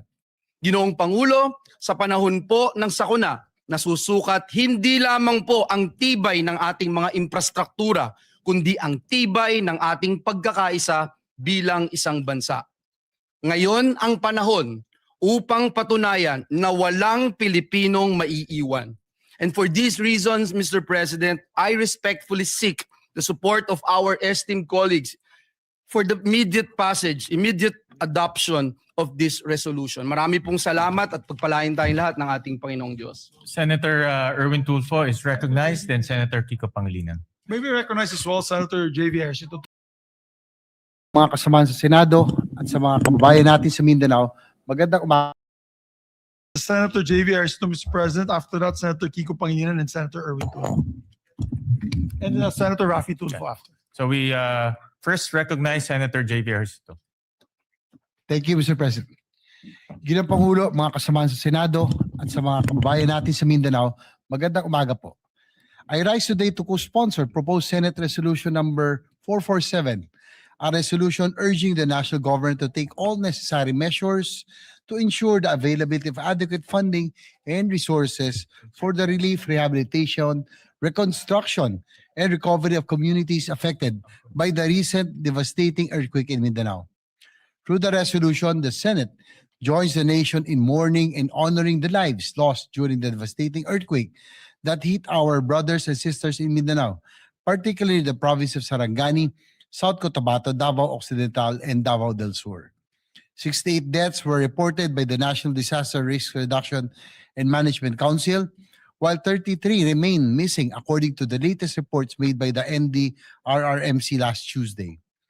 Mr. President, ang mga buhay pong ito ay hindi numero lamang. These are lives and futures that were abruptly cut short by this disaster. Ang bawat isa sa kanila ay may pangalan, mayroong kwento, mayroong pangarap, at may mga mahal sa buhay na naiwan. Sila ay mga anak, asawa, kapatid, kaibigan, at mga mahal nating mga kababayan. Nakapanlulumo po ang mga larawan at video na nakita natin online. Ano pa kaya ang aktwal na pakiramdam at sitwasyon na dinadanas ng ating mga kababayan? Bilang magulang, nakakatakot isipin na malagay sa kaparehong sitwasyon ang aking mga anak. Nakita natin ang mga mag-aaral at maguro na napuno ng takot habang niyayanig ng lindol ang kanilang paaralan. Nakita natin ang ilan nating kababayan na wala nang magawa kung hindi tignan na lamang ang pagguho ng magusali at negosyo na kanilang pinagtrabahuhan at ipinundar. Bukod sa mga buhay na nasayang, maraming bahay ang nasira at maraming kabuhayan ang naapektuhan at nawala. Mr. President, this tragedy is a painful reminder that the country is so vulnerable to disasters and calamities and that we have so much work to do in terms of disaster preparedness. Lalo na nating nakita ang kahalagan ng matatag na infrastruktura at sistema ng pagpaplano sa pagsasaayos ng ating mga komunidad.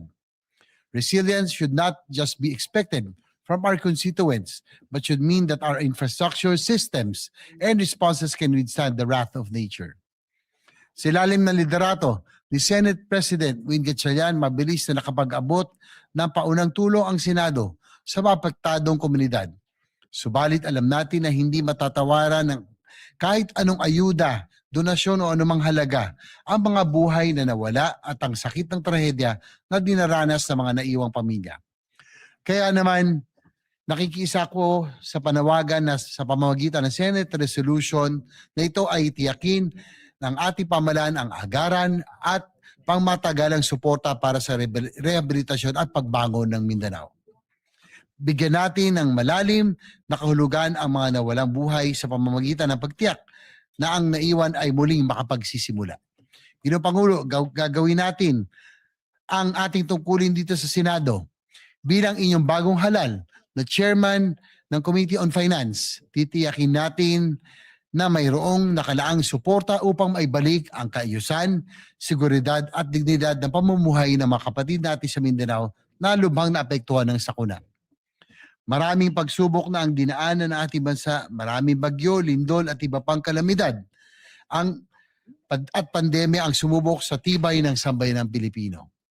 Sa mga panahong mahirap para sa ating mga kababayan, ang pagbangon, ipakita natin na mayroon silang maasahan na gobyerno at mga namumuno. Lubos po tayo nakikiramay sa mga pamilyang nawalan at nakikisa tayo sa buong Mindanao sa panahong ito ng pagdadalamhati at pagbangon Mindanao. Maraming salamat po. Maraming salamat, Senator JB. We recognize Senator Erwin Kiko Pangilinan.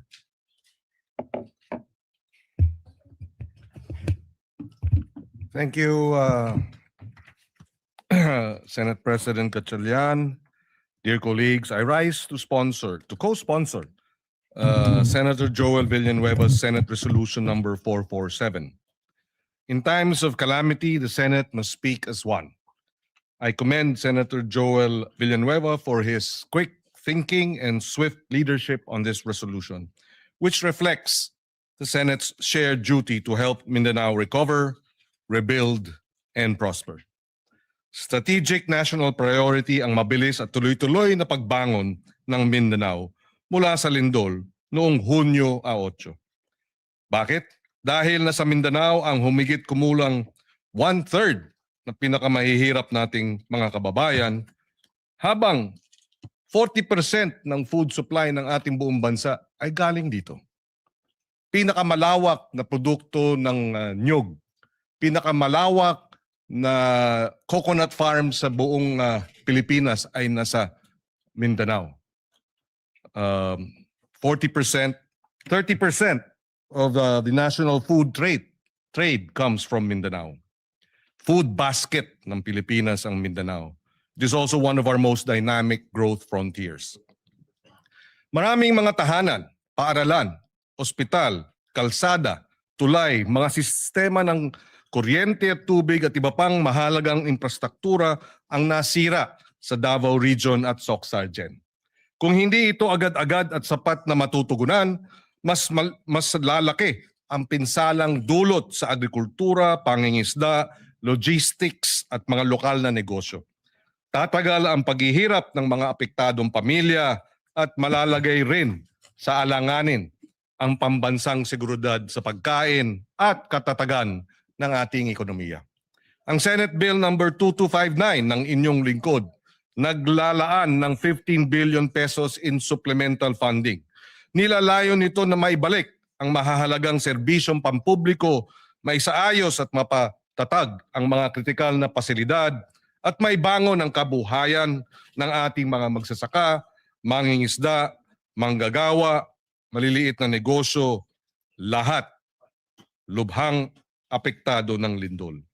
Sa pagsuporta ng PS Resolution number 447 ni Senator Joel at sa ating Senate Bill 2259, pinagtitibay ng Senado na nasa interes ng buong Pilipinas ang pagbangon ng Mindanao. Dahil pagprotekta ito sa ating sistema ng pagkain, pangangalaga sa mga trabaho at pagpapatatag at pagpapabagsak o baba ng presyo ng mga bilihin.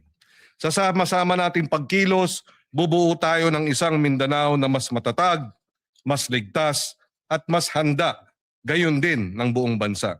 Kaysa natin ang ating mga kababayan sa Mindanao at hindi natin iiwan ang mga kababayan natin dito. Maraming salamat. And again, maraming salamat kay Senator Joel for sponsoring this measure. We recognize the gentleman from Palawan, Senator Erwin Tulfo. Thank you, Mr. President. I rise today to express my full support and to formally manifest my co-sponsorship of the Senate Resolution number 447, which urges the government to take all necessary measures to assist the people of Mindanao following the recent earthquake that has caused significant damage to lives, homes, infrastructure, and livelihoods. In times of calamity, it is our duty as public servants to ensure that affected communities receive immediate, adequate assistance.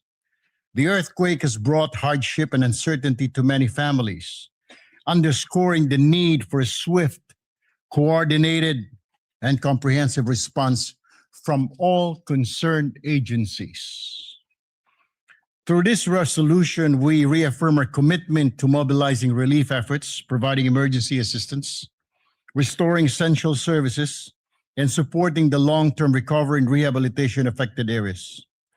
We also recognize the resilience of the people of Mindanao and stand in solidarity with them as they rebuild their communities. It is imperative that the national government, together with local government units and relevant stakeholders, work closely to address the urgent needs of those affected and to strengthen disaster preparedness and response mechanism to mitigate the impact of future calamities.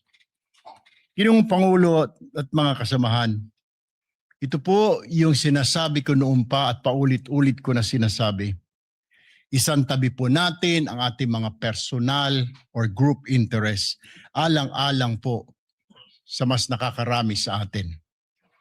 We commend Senator Joel Villanueva for coming in today to file this resolution for the victims of the Mindanao quake. Thank you, Senator Joel Villanueva, for this resolution. For this reason, I wholeheartedly support and co-sponsor Senate Resolution number 447, Mr. President, and urge its immediate adoption. Thank you and good morning.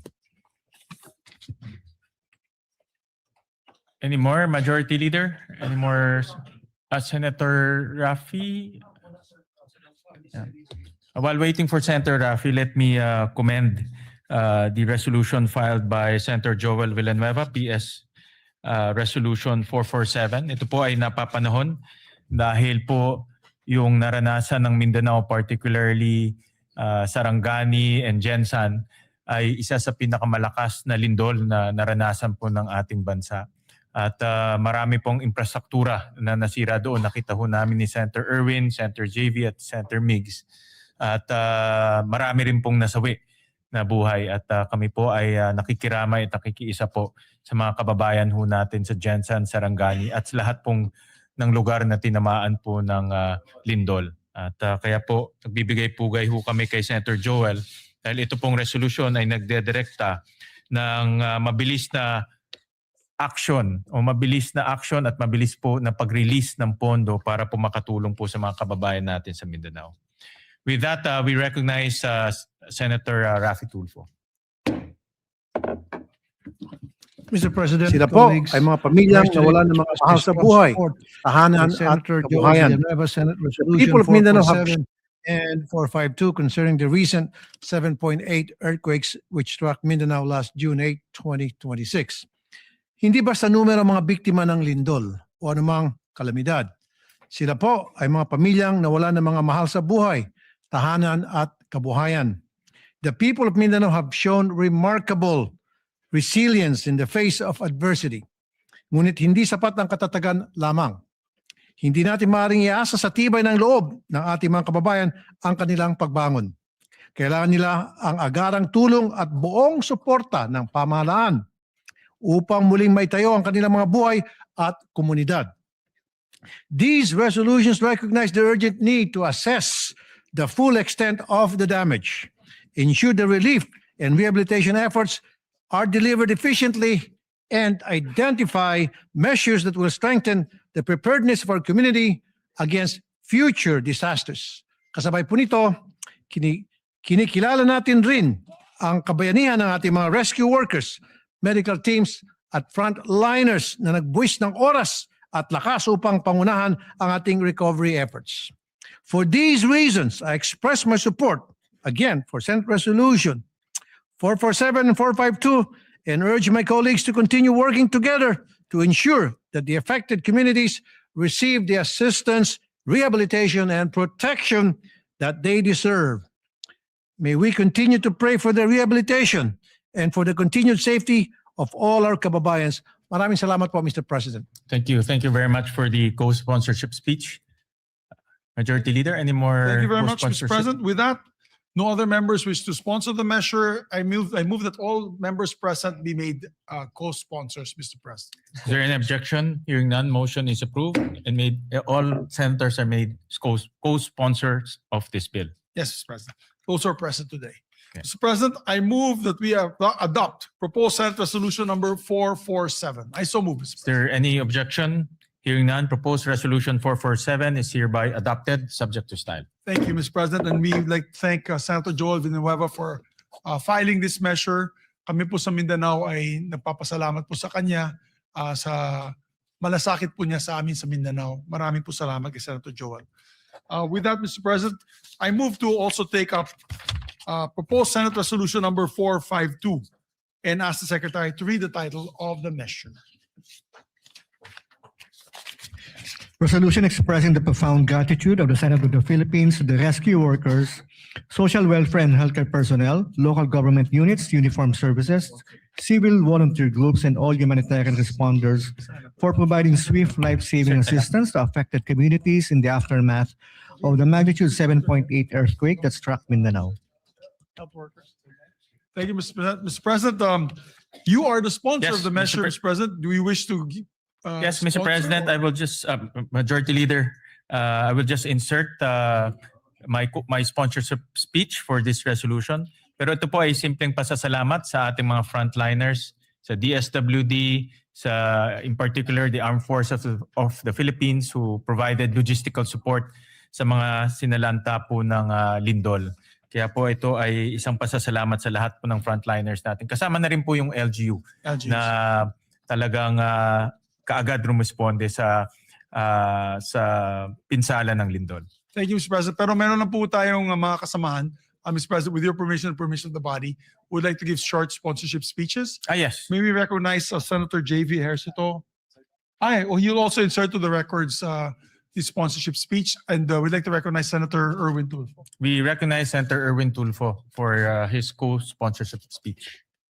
Mr. President, colleagues, I rise today to manifest my support and co-sponsorship on Senate Resolution number 452, expressing the profound gratitude of the Senate to rescue workers, social welfare, healthcare personnel, local government units, uniformed services, civil volunteer groups, at sa lahat po ng humanitarian responders sa government man o sa pribadong kumpanya.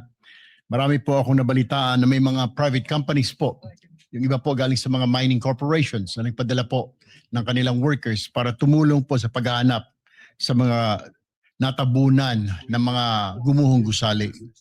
Therefore, Mr. President, this resolution would like to express my support to thank all those involved, including the local government units who were there at the very first instance, the first responders to go around to check their constituents. Maraming salamat po sa inyo. Thank you, Mr. President. Yeah, muli, nagpapasalamat ho kami sa ngalan po ng Senado. Nagpapasalamat ho kami sa ating mga rescue workers, social welfare and healthcare personnel, local government units, uniformed services, kasama na po ang Armed Forces of the Philippines, civil volunteer groups, and all humanitarian responders. Maraming salamat po. Yes, maraming salamat po, Mr. President. Some, of course, special mention po yung Red Cross, Philippine Yes, Red Cross, kung saan of po course. tayo ay membro bilang governors, Board of Governors of the Philippine Red Na Cross. pinangungunahan po ni And, Chairman Dick Gordon. Chairman Dick Gordon for his speedy action, always ready, always there, always first, always ready, always there, na Red Cross, headed by Senator Dick Gordon. We'd like to thank them. So with that, Mr. President, I move that we adopt proposed Senate Resolution number 452. I so move, Mr. Is there any objection? Hearing none, proposed resolution 452 is hereby adopted, subject to style. Thank you very much, Mr. President. Mr. President, we have a few bills that we can take up on the floor. Maybe we can just take this up already. We have to show our kababayans that we are working. We're going to pass several measures today. Mr. President, I move that we resume consideration on Senate Bill number 1990 under Committee Report number 52. I so move, Mr. President. This is for a period of, it's in the period of amendments, this measure. Is there any objection? Hearing none, the motion is approved. The measure is sponsored by our chairman, the Committee on Agriculture, Senator Francis Kiko Pangilinan. This is an act ensuring the development and promotion and protection of agricultural and fisheries cooperatives. Magandang panukala po ito, Mr. President. I move that we recognize the sponsor and we'll also recognize Senator I will introduce his. He already gave the amendment. Yes. So the amendments of Senator Joel are already with Senator Pangilinan. May we recognize the good sponsor, Mr. President? We recognize the gentleman from Pampanga, Senator Kiko Pangilinan. Thank you, Mr. President. Thank you, Majority Leader. Mr. President, as earlier manifested, we are in the period of amendments. Only Senator Joel Villanueva has introduced amendments, and therefore we can proceed on Section 11, other benefits and privileges of agriculture co-ops. This is on page 9. between lines 9 and 10, we insert the following proviso, provided that the continued enjoyment of tax and fiscal incentives shall be subject to compliance with the assessment and rating system established under Section 21 of this Act, including standards on governance, financial transparency, member benefit distribution, and actual productive agriculture activity. So moved, Mr. President. Is there any objection? Hearing none, amendment is carried. Thank you, Mr. President. Another amendment of Senator Villanueva is Section 14, creation of the Bureau of Agriculture Cooperatives. On page 11, lines 22 and 23, delete the proviso and replace it with the following. Provided that the department shall, in coordination with the CDA and concerned local government units and subject to budgetary availability and applicable laws, establish a needs-based staffing framework for cooperative development officers based on agriculture population, geographic need, cooperative density, and other relevant development indicators, with priority given to the underserved and strategically significant agriculture areas. And therefore, the second paragraph of Section 14 will now read, it shall be a line bureau and headed by a bureau director. Its organizational and staffing pattern shall be determined by the department in consultation with the Department of Budget and Management, provided that the department shall, in coordination with the CDA and concerned local government units and subject to budgetary availability and applicable laws, establish a needs-based staffing framework for co-op development officers based on population, geographic needs, cooperative density, and other relevant development indicators with priority given to underserved and strategically significant agriculture areas. I so move, Mr. Is President. there any objection? Hearing none, amendment is approved. Thank you, Mr. President.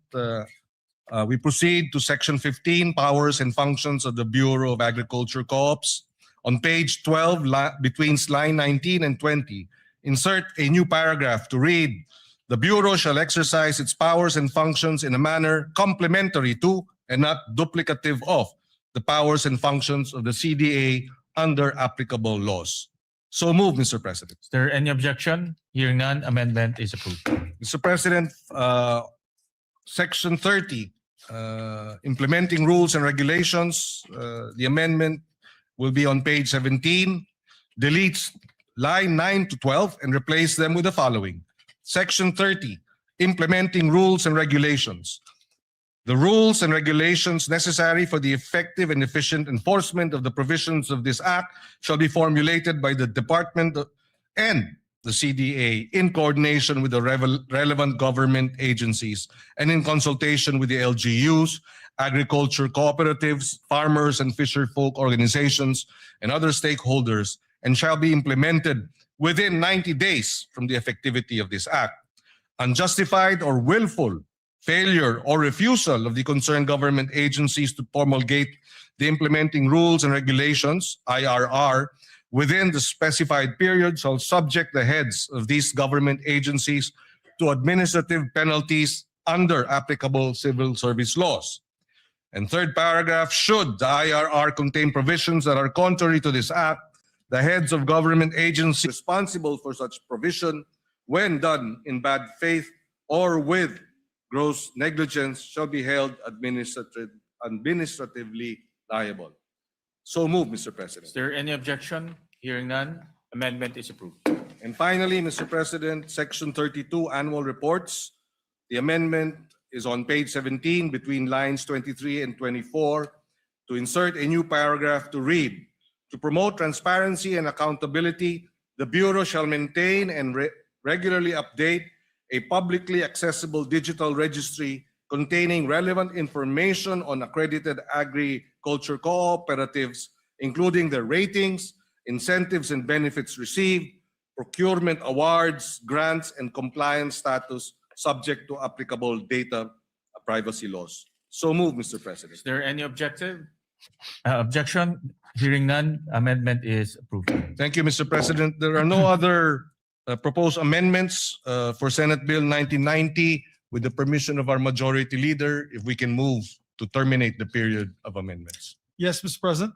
Mr. President, there being no other members who wish to amend the measure further, I move that we close the period of amendments. I so move, Mr. President. Is there any objection? Hearing none, period of amendments is hereby closed. Mr. President, with that, I move to approve on second reading Senate Bill number 1990 and the committee report number 52. Is there any objection? Hearing none, Senate Bill number 1990 is hereby approved on second reading. Thank you very much, Mr. President. Move to suspend consideration of the measure.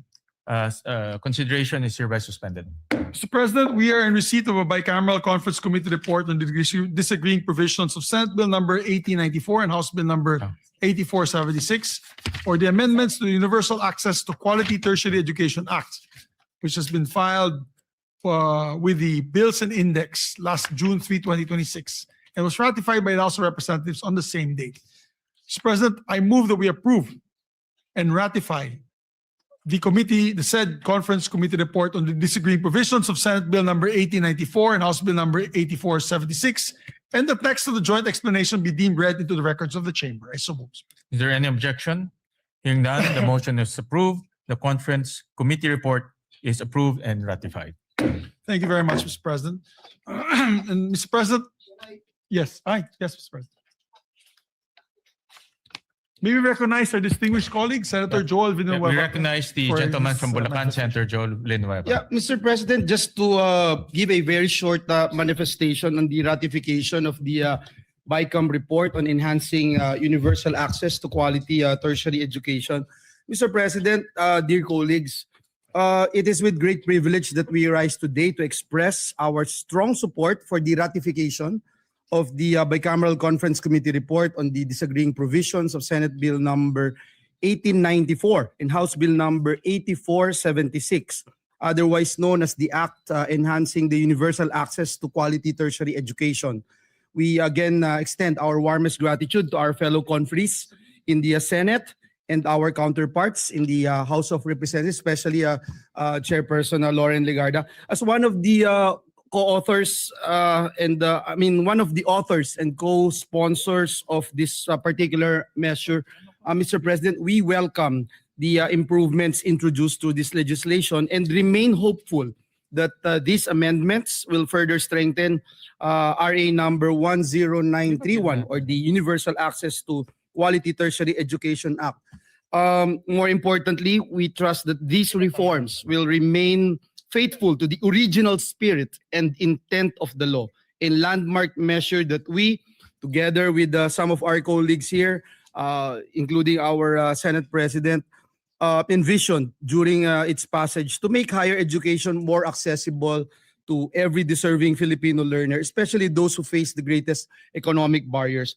This measure responds directly, Mr. President, to that challenge by granting prioritization of eligibility to the tertiary education subsidy for enrolled students from the 4Ps o Pantawid Pamilyang Pilipino program households in recognized higher education institutions and technical vocational institutions. We are helping, Mr. President, ensure that financial hardship does not stand in the way of educational opportunity. So ultimately, Mr. President, this measure advances our collective goal of building a more equitable and inclusive education system.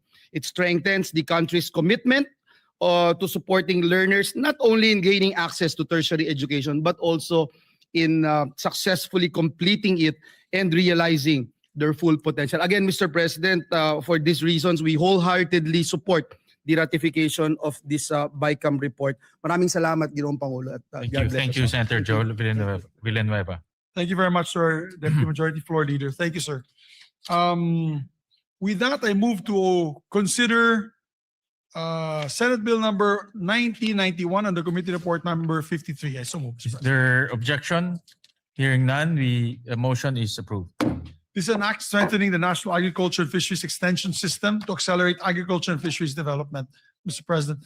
The sponsor of this measure is Senator Kiko Pangilinan, and may we recognize the sponsor and to amend Senator Joel Villanueva. Yeah, we recognize the sponsor, Senator Kiko Pangilinan, and Senator Joel for his amendments. Thank you, Mr. President. If I may, Mr. President, with the permission of our chairperson, on page 5, this representation would like to propose that we delete lines 24 and 25 and replace them with the following. The roadmap shall contain, among others, measurable performance indicators, annual implementation targets, monitoring and evaluation mechanisms, periodic review provisions, and annual projected budgetary requirements, including the establishment of the local development hub. The rationale, Mr. President, is that this proposed amendment strengthens the second paragraph of Section 6 by expanding the required contents of the roadmap to promote accountability, guide implementation, and ensure measurable outcomes in the delivery of agricultural and fisheries extension progress. I submit to the wisdom of our chairperson. Your What Honor. does the sponsor say? Accepted, Mr. Thank you. President. Is there any objection? Hearing none, amendment is approved. Thank you, Mr. President. On page 6, line 9, after the word act and before the period, insert the following. And other applicable laws, and without diminution of vested rights, benefits, and security of tenure of affected personnel. So the paragraph, Mr. President, will now read as follows. The Secretary is also authorized to reorganize the department's internal offices to determine if existing ones, in the interest of economy and efficiency, need to be integrated into the establishment of the BAX, subject to the provisions of Republic Act number 12231 or the Government Optimization Act and other applicable laws, and without diminution of vested rights, benefits, and security of tenure of affected personnel. I so move, Mr. President, if it is acceptable to our What dear does the colleagues. sponsor say? Wholeheartedly accepted, Mr. President. Is there any objection? Hearing none, amendment is approved. Thank you, Mr. President. Mr. President, on page 7, between lines 10 and 11, insert a new paragraph. The Technical Education and Skills Development Authority, or TESDA, shall assist the BAEX in the development and implementation of technical, vocational, competency-based, and certification programs for AEWs, farmers, and fisherfolk, consistent with its mandate and subject to existing laws, rules, and regulations. I so move, Mr. President. Is there any objection? What does the sponsor say? If it is accepted. Yes, being the testament, Mr. President, we accept fully and wholeheartedly this amendment. Any objection? Hearing none, the amendment is approved. Thank you again, Mr. President, to our sponsor. On page 10, line 14, after the period, insert the following sentence. For this purpose, the BAEX shall submit to the COCAFAM an annual report on the implementation of this act, including fund utilization, performance outcomes, progress in achieving the targets under the roadmap, and key implementation challenges. I submit to the wisdom of the chairperson. What does the sponsor say? Accepted, Mr. President. Thank you again, Mr. Any objection? Hearing none, amendment is approved. Mr. President, last but not the least, on page 10, delete lines 15 to 21 and replace them with the following. Section 19, implementing rules and regulations. The rules and regulations necessary for the effective and efficient enforcement of the provisions of this act shall be formulated by the department in coordination with the CHED, relevant national government agencies, LGUs, SUCs, and private sector, and the private sector, farmers and fisherfolk organizations, civil society organizations, and other stakeholders, and shall be implemented within 90 days from the effectivity of this act. The IRR shall include, among others, the phased implementation of the transition from the ATI to the BAEX, personal transition mechanisms, asset and resource transfer procedures, institutional coordination protocols, qualification standards, and safeguards to ensure the uninterrupted delivery of agricultural and fisheries extension services. Unjustified or willful failure or refusal of the concerned agencies to promulgate the implementing rules and regulations IRR within the specified period shall subject the heads of these government agencies to administrative penalties under applicable civil service laws. Should the IRR contain provisions that are contrary to this act, the head of the government agencies responsible for such provision, when done in bad faith or with gross negligence, shall be held administratively liable. I submit, Mr. What President. does the sponsor say? Accepted, Mr. President. Any objection? Hearing none, amendment is carried. Thank you very much, Mr. President.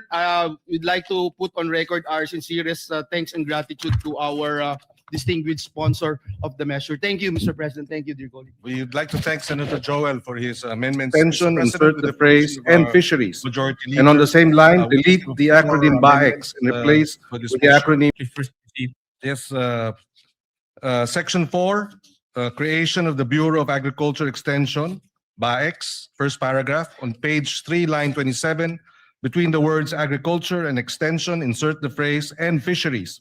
And on the same line, delete the acronym BAEX and replace with the acronym BAFEX.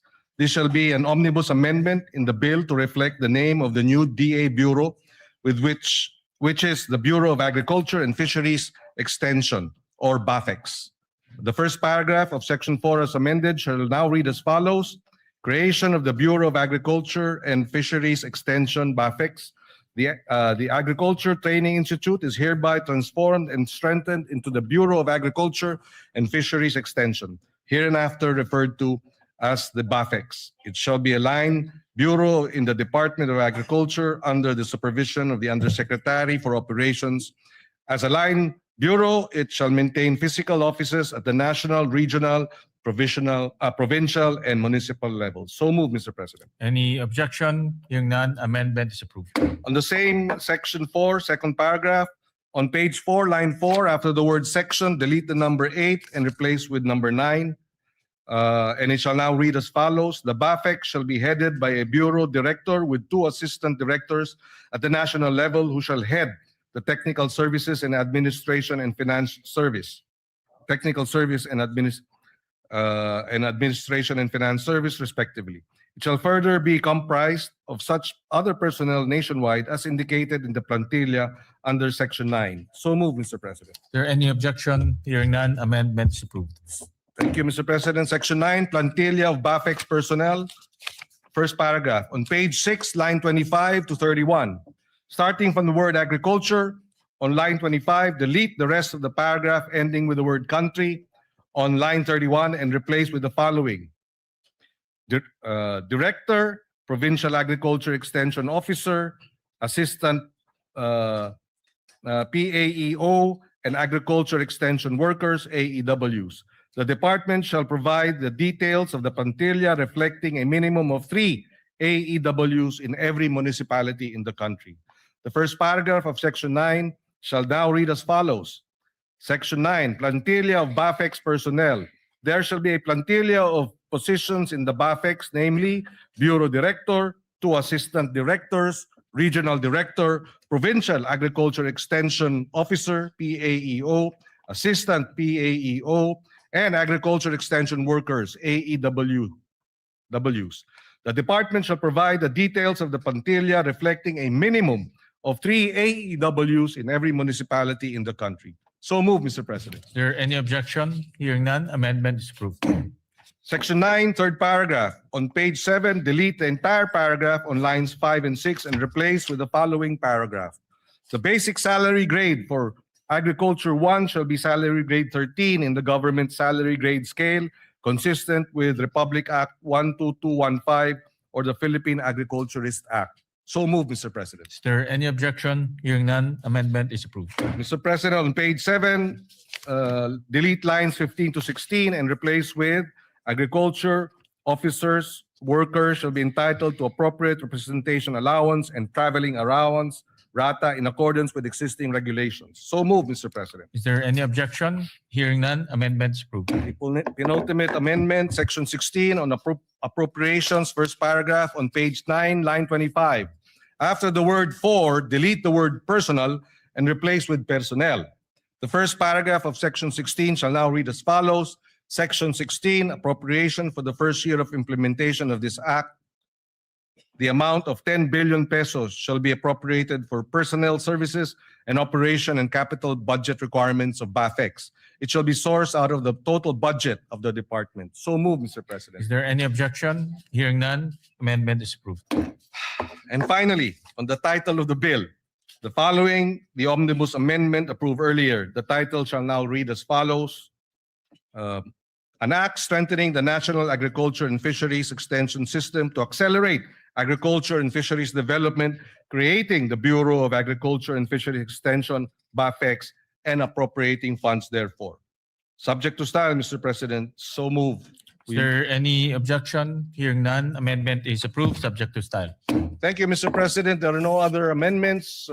With the permission of the Majority Leader, I move to terminate the period of amendments. Thank you very much, Mr. President. With that, no other member wishes to make any further amendments. I move to close the period of amendments. Is there any objection? Hearing none, period of amendments hereby closed. Mr. President, I move to approve on second reading Senate Bill number 1991 under Committee Report number 53. Is there any objection? Hearing none, Senate Bill number 1991 is hereby approved on second reading. Thank you, Mr. President. Move to suspend Thank consideration. you, of the Mr. measure. President. Consideration of Senate Bill number 1991 is hereby suspended. And we'd like to congratulate the distinguished colleague for that. Mr. President, I move, finally, we'll take up one more bill and one sponsorship of another bill, and then we can suspend for the CA. And then we'll take up the other bills this afternoon when we come back, Mr. President. Mr. President, I move that we resume consideration of Senate Bill number 1905 under Committee Report number 35. I so move, Mr. President. Is there any objection? Hearing none, motion is approved. This measure, Mr. President, is for all our barangay health workers. We were in the ground during the earthquake, and we saw all the first responders were actually barangay health workers. Correct. Helping our people. We promised them, Mr. President, we will pass this, and therefore I would like to recognize, sponsor Senator Risa Ontiveros for their finalizing our amendments on this measure, Mr. President. By the way, for the record, Mr. President, we passed this already in the last Congress. So it's just a matter of passing this once again in this Congress. Thank you, Mr. Majority Leader. We recognize the gentle lady from Panay, Senator Risa Ontiveros. Salamat po, Mr. President. Mr. President, there are no more committee amendments and no colleague has ng mga barangay health workers sa buong Pilipinas since the previous. So, with the indulgence of the body, Mr. President, if the body will kindly allow, and in the light also of what the Majority Leader has said, na actually round 2 na po ito ng mga barangay health workers sa buong Pilipinas since the previous or 19th Congress. If the body will allow, Mr. President, I respectfully move with the indulgence of the Majority Leader that the body closes the period of amendment on Senate Bill number 1905, Mr. President. Yes. This is actually the second time around this bill Yes, came Mr. to the floor. President. Yes, Mr. And President. last time we actually approved it. Unfortunately, hindi ho siya natuloy. No? So Yes. with that, Senator Erwin is raising his hands. We recognize Senator Erwin Tulfo. Just a short manifestation, Mr. President, Madam Chair, our sponsor. Kailangan na po siguro talaga nating ipasaho ito.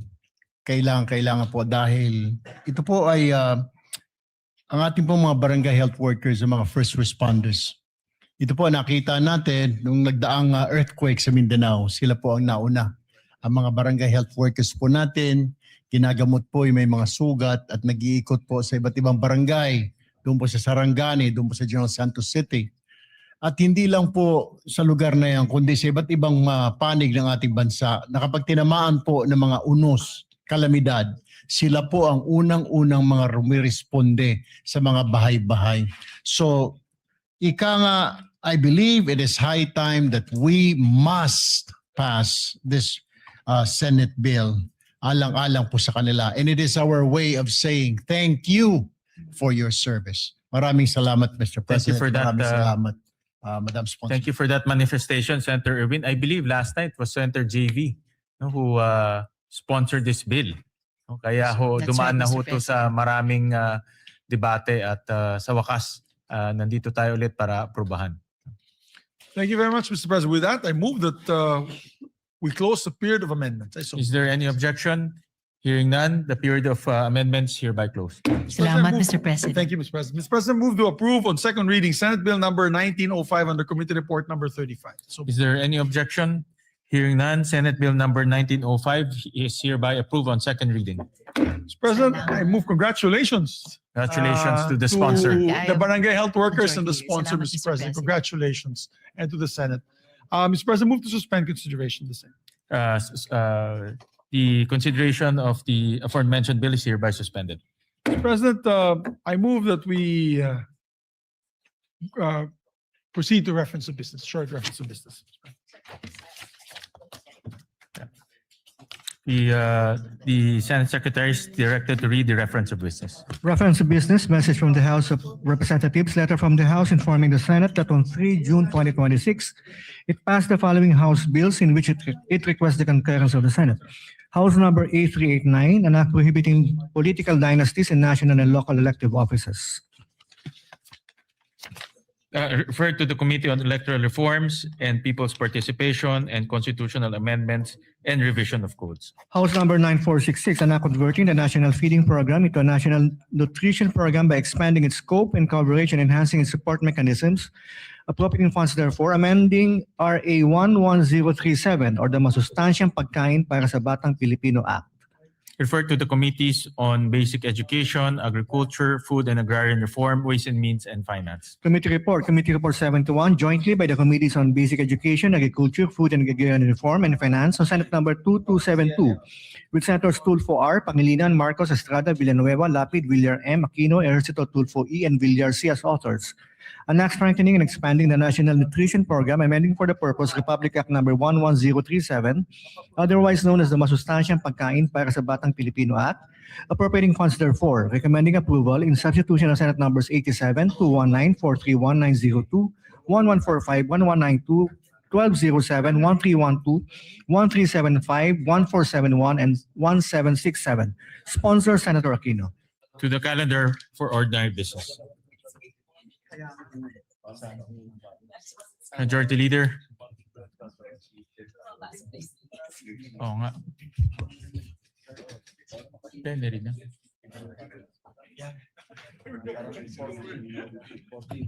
Thank you very much, Mr. President. Mr. President, before we recognize our distinguished sponsors of the measure, we just like to welcome also to the plenary our dear colleagues from the House of Representatives, members of the Commission on Appointments. We welcome our colleagues from the Commission on Appointments, Excited na po particularly sila. our Excited na po sila. counterparts from the House of Representatives. Yes, thank you, Mr. President. We welcome them with open arms to their House of the Senate, Mr. President.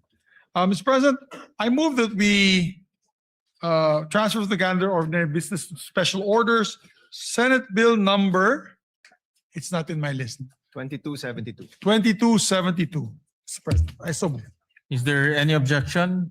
Hearing none, the motion is approved. Mr. President, I move that we consider Senate Bill number 2272 and ask the Secretary to read the title of the measure.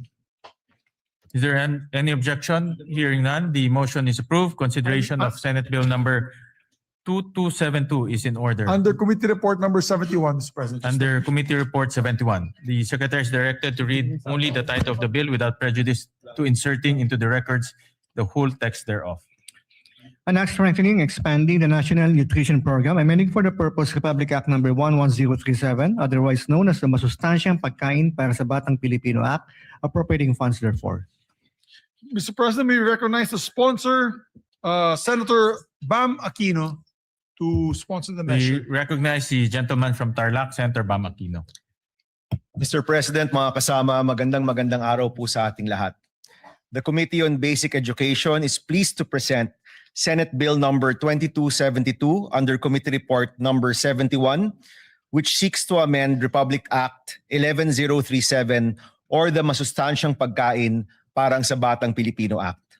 Nais po natin pasalamatan ang ating mga kasamahan sa komite, ang EDCOM2 at ang iba't ibang ahensya na katuwang natin sa pagsulong ng panukalang ito.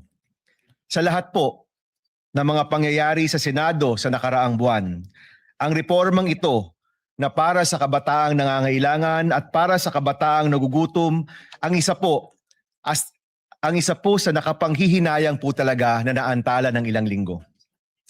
Mr. President, mahalagang tugunan po ang matagal ng issue ng stunting sa kabataang Pilipino.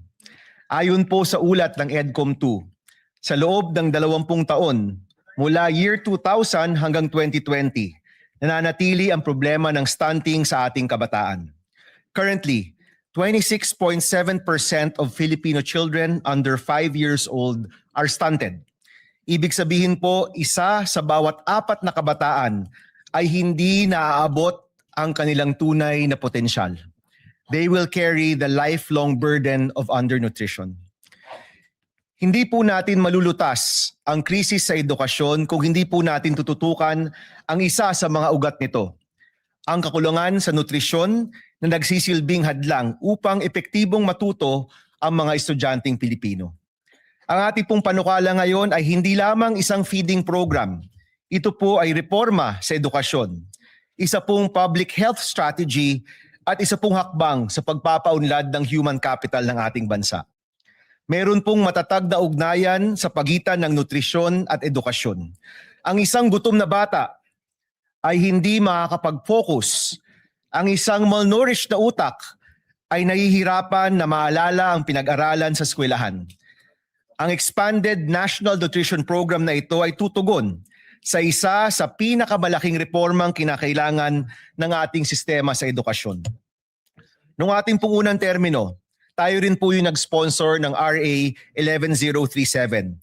Ngunit sa halos isang dekada ng implementasyon, nakita rin po natin ang mga gap o puwang sa sistema. Our goal today is to bridge those gaps through 3 major reforms. Una po, sa ilalim ng ating bagong expanded National Nutrition Program, magkakaroon ng life stage approach mula sa tamang nutrisyon ng buntis na mga nanay hanggang sa mga sanggol, sa mga toddler, hanggang sa mga school-age children, hanggang sa mga kabataan sa high school.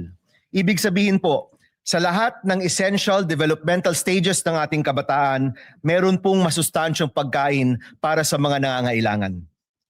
Ginagawa rin po nating universal ang feeding para sa lahat ng batang nasa kinder to grade 3. Ibig sabihin po, lahat ng mga bata sa kinder to grade 3 sa ating public school ay makakakuha ng masustansyang pagkain. Isa po ito sa pinakamahalagang hakbang at pinakamalaking reforma para tugunan ang krisis sa nutrisyon at sisiguraduhin po natin na tuloy-tuloy ang pag-aalaga. Pangalawa, malinaw na accountability at data governance. Nilinaw rin po ng panukalang ito ang mga tungkulin ng DOH, DSWD, DepEd, NNC, DILG at iba't iba pang mga ahensyang patungo sa nutrisyon ng ating kabataan. Sa pamamagitan po nito, maiiwasan ang overlap at masisigurado na may nakatutok sa nutrisyon ng bata sa bawat edad. Sisimulan din po ang isang Universal Health Record or UHR. Sa pamamagitan ng tama at updated na data tungkol sa nutrisyon, mas madali rin pong matututukan at mababantayan ang paglaki ng bawat bata mula barangay hanggang sa paaralan. Pangatlo po, ang pag-uugnay sa lokal na produksyon. Isa pong pinaglaban din po ni Senator Kiko Pangilinan. Ang pagtugon sa malnutrition ay tugon din po sa kahirapan ng ating mga magsasaka at mangingisda, ang ating food producers. Bibigyan natin ng prioridad ang freshly prepared hot meals at local procurement. Sa pamamagitan po ng diretsong pagbili sa mga lokal na magsasaka at mangingisda, sisiguro rin po natin ang kanilang kabuhayan. Kaya po yung budget para sa nutrition ay pwede rin pong magsilbing budget para sa ating lokal na agrikultura. Tulad din po ng ating Classroom Building Acceleration Program or CAP-ACT, maaaring bigyan ng suporta ang mga LGU na merong effective na feeding or nutrition programs. Sila po ay maaaring magkaroon ng bahagi ng pambansang pondo upang maipatupad ang mga nutrition program nila sa kanilang sariling lugar. Mga President, Mr. President, mga kasama, ang nutrition po ay isang long-term investment para sa ating human capital at ekonomiya. Ang mga batang malusog ay mas may pagkakataong magtagumpay sa paaralan, maging produktibong bahagi ng ating workforce at makapag-ambag sa pag-unlad ng ating bansa. Nagbibigay din ang batas na ito ng karagdagang suporta para sa mga vulnerable sectors tulad ng indigenous learners, mga nasa GAIDA or geographically isolated and disadvantaged areas, mga batang may kapansanan at mga buntis na mag-aaral. Gaya po ng iba nating mga reforma sa edukasyon, inaasahan ko po ang inyong suporta upang masiguro na wala ng batang Pilipino ang uuwi na gutom o mahihirapang mag-aral dahil sa kumukulong sikmura. Simulan po natin ang pag-unlad ng ating bansa sa pinakapundasyon, isang batang Pilipinong busog, malusog, at handang matuto. Maraming salamat, Mr. President, mga kasama. Magandang araw po sa inyong lahat. Maraming salamat, Senator Bam, at maraming salamat at meron tayong ganitong batas para pumalutas po natin ang malnutrition sa ating bansa. At maraming salamat at binibigyan mo ng importansya ang kalusugan ng ating mga mag-aaral. Thank you, Mr. President. One of our principal authors and sponsors would like to also sponsor. We recognize distinguished colleague Senator Joel Villanueva. Yeah, we recognize Senator Joel Villanueva. Thank you very much, Mr. President, distinguished Majority Leader. Ginoong Pangulo, distinguished colleagues, it is an honor to co-sponsor Senate Bill number 2272 or the Expanded National Nutrition Program Act, strengthening and expanding Republic Act number 11037 or the Masustansyang Pagkain para sa Batang Pilipino Act. As one of the authors of this particular measure, having filed Senate Bill number 1145, we'd like to put on record our sincerest thanks and gratitude to the sponsor of the measure, our chairperson, Senator Bam Aquino, for pushing for this timely amendments to the law. Ginoong Pangulo, kapag po ang isang batang Pilipino ay pumapasok sa paaralan na wala pong laman ang sikmura, hindi lang po yan ang walang laman. Unti-unti rin pong nauubos ang kanyang pag-asa. Because before a child can dream, before a child can learn, before a child can succeed, he needs to be fed and nourished. According to UNICEF, Mr. President, nearly 1 in every 3 Filipino children under 5 years old is chronically malnourished. Sa BARM nga po, umaabot pa raw po sa 45.2% ang stunting rate ng mga bata. Mas mataas pa po ito, Ginoong Pangulo, sa nakakaalarma ng 28.8% na stunting rate ng buong bansa. Habang tayo po ay narito ngayon sa bulwagang ito, may batang Pilipinong pumapasok sa paaralan na tubig lang ang laman ng kanyang tiyan. May batang hirap na mag-concentrate sa klase dahil siya po ay gutom. At may mga magulang na pinipiling huwag kumain para lang may maihain naman para sa kanilang mga anak. Mr. President, the 2022 PISA results also showed that more than 1/3 Filipino students reported not eating at least once a week because of financial hardship. Hindi po simpleng statistics ito, Ginoong Pangulo. Mukha po ito o mukha po iyan ng batang nahihilo sa classroom. Mukha po yan ng batang unti-unting na pag-iiwanan. Hence, Mr. President, we fully support this measure which recognizes that hunger is not really a food problem. It is an education problem. It is a health problem. It is a poverty problem. Mr. President, distinguished colleagues, the true measure of a nation is how it treats its children. Kung gusto po nating magkaroon ng matatag na ekonomiya, dekalidad na edukasyon at produktibong mamamayan, magsimula po tayo sa pinakapayak ngunit pinakamahalagang pangangailangan, ang masustansyang pagkain. Kaya naman po sa panukalang batas na ito ay laban po ito sa kontragutom, laban kontra gutom, laban kontra stunting, laban kontra kahirapan at laban para sa kinabukasan ng bawat batang Pilipino. Naniniwala po tayo, Ginoong Pangulo, na kapag busog ang bata, mas malakas at mas ganado po siyang mangarap. Mas handa po siyang matuto at mas handa po siyang lumaban sa buhay. At kapag ang batang Pilipino ay lumaking malusog, ang buong bayan po ang aangat. dahil walang batang Pilipino ang dapat matulog na gutom at walang batang Pilipino ang dapat mangarap ng walang laman ng tiyan. Muli, Ginoong Pangulo, maraming salamat at pagpalain po tayong lahat ng ating Panginoong Diyos. Maraming salamat, Senator Joel Villanueva. We recognize the gentleman from Pampanga, Senator Kiko Pangilinan. Maraming salamat, Mr. President. Just a quick manifestation. We will submit our co-sponsorship speech for this measure. We congratulate Senator Bam Aquino for marshalling this through. Nung nakaraang dalawang kampanya po natin ay pagkain at gutom ang ating tinututukan. Kaya ito'y isa sa mga mahalagang panukalang batas na dapat lamang ay maipasa kaagad. Isang pondo, Mr. President, 4 ang tinutugunan.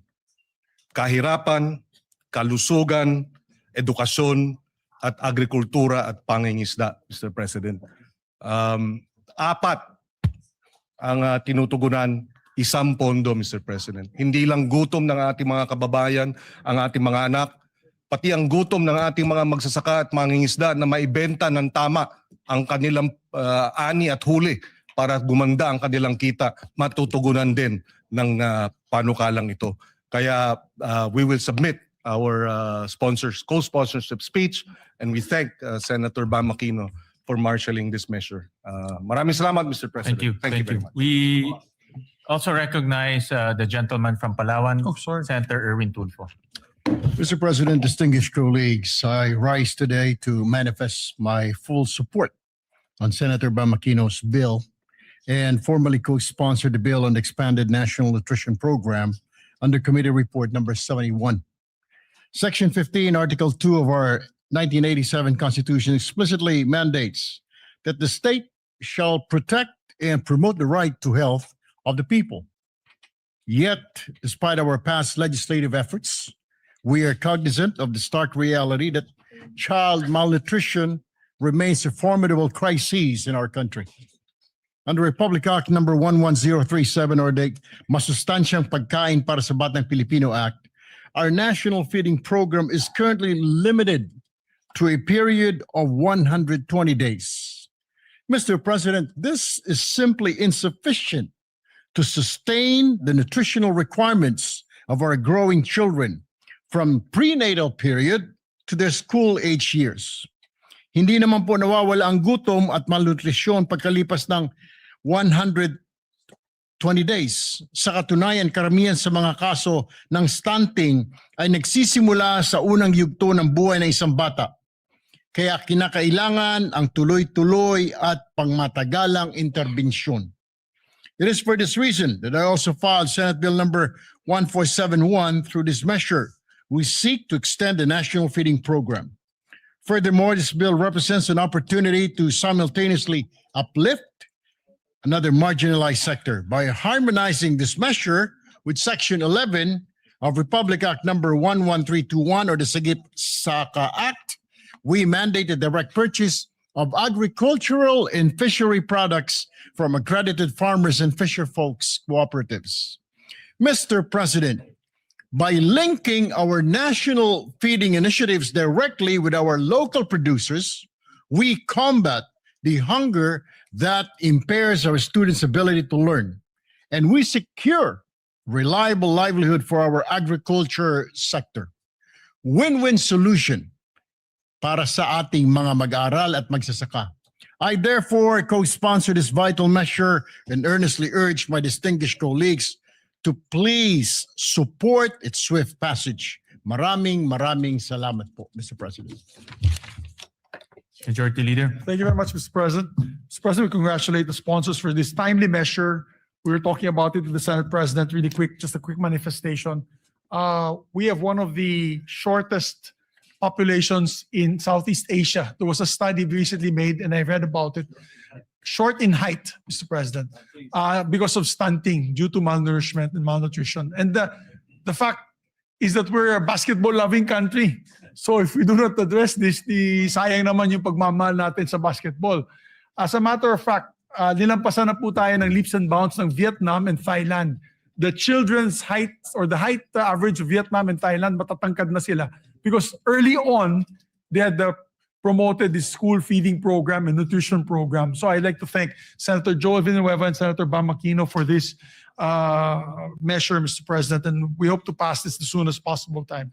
Majority Leader, Yes, with the just a short manifestation with the intervention of the Senate, Senator Bam, and the rest of our colleagues, we managed to increase the feeding program in DepEd to 28 billion pesos.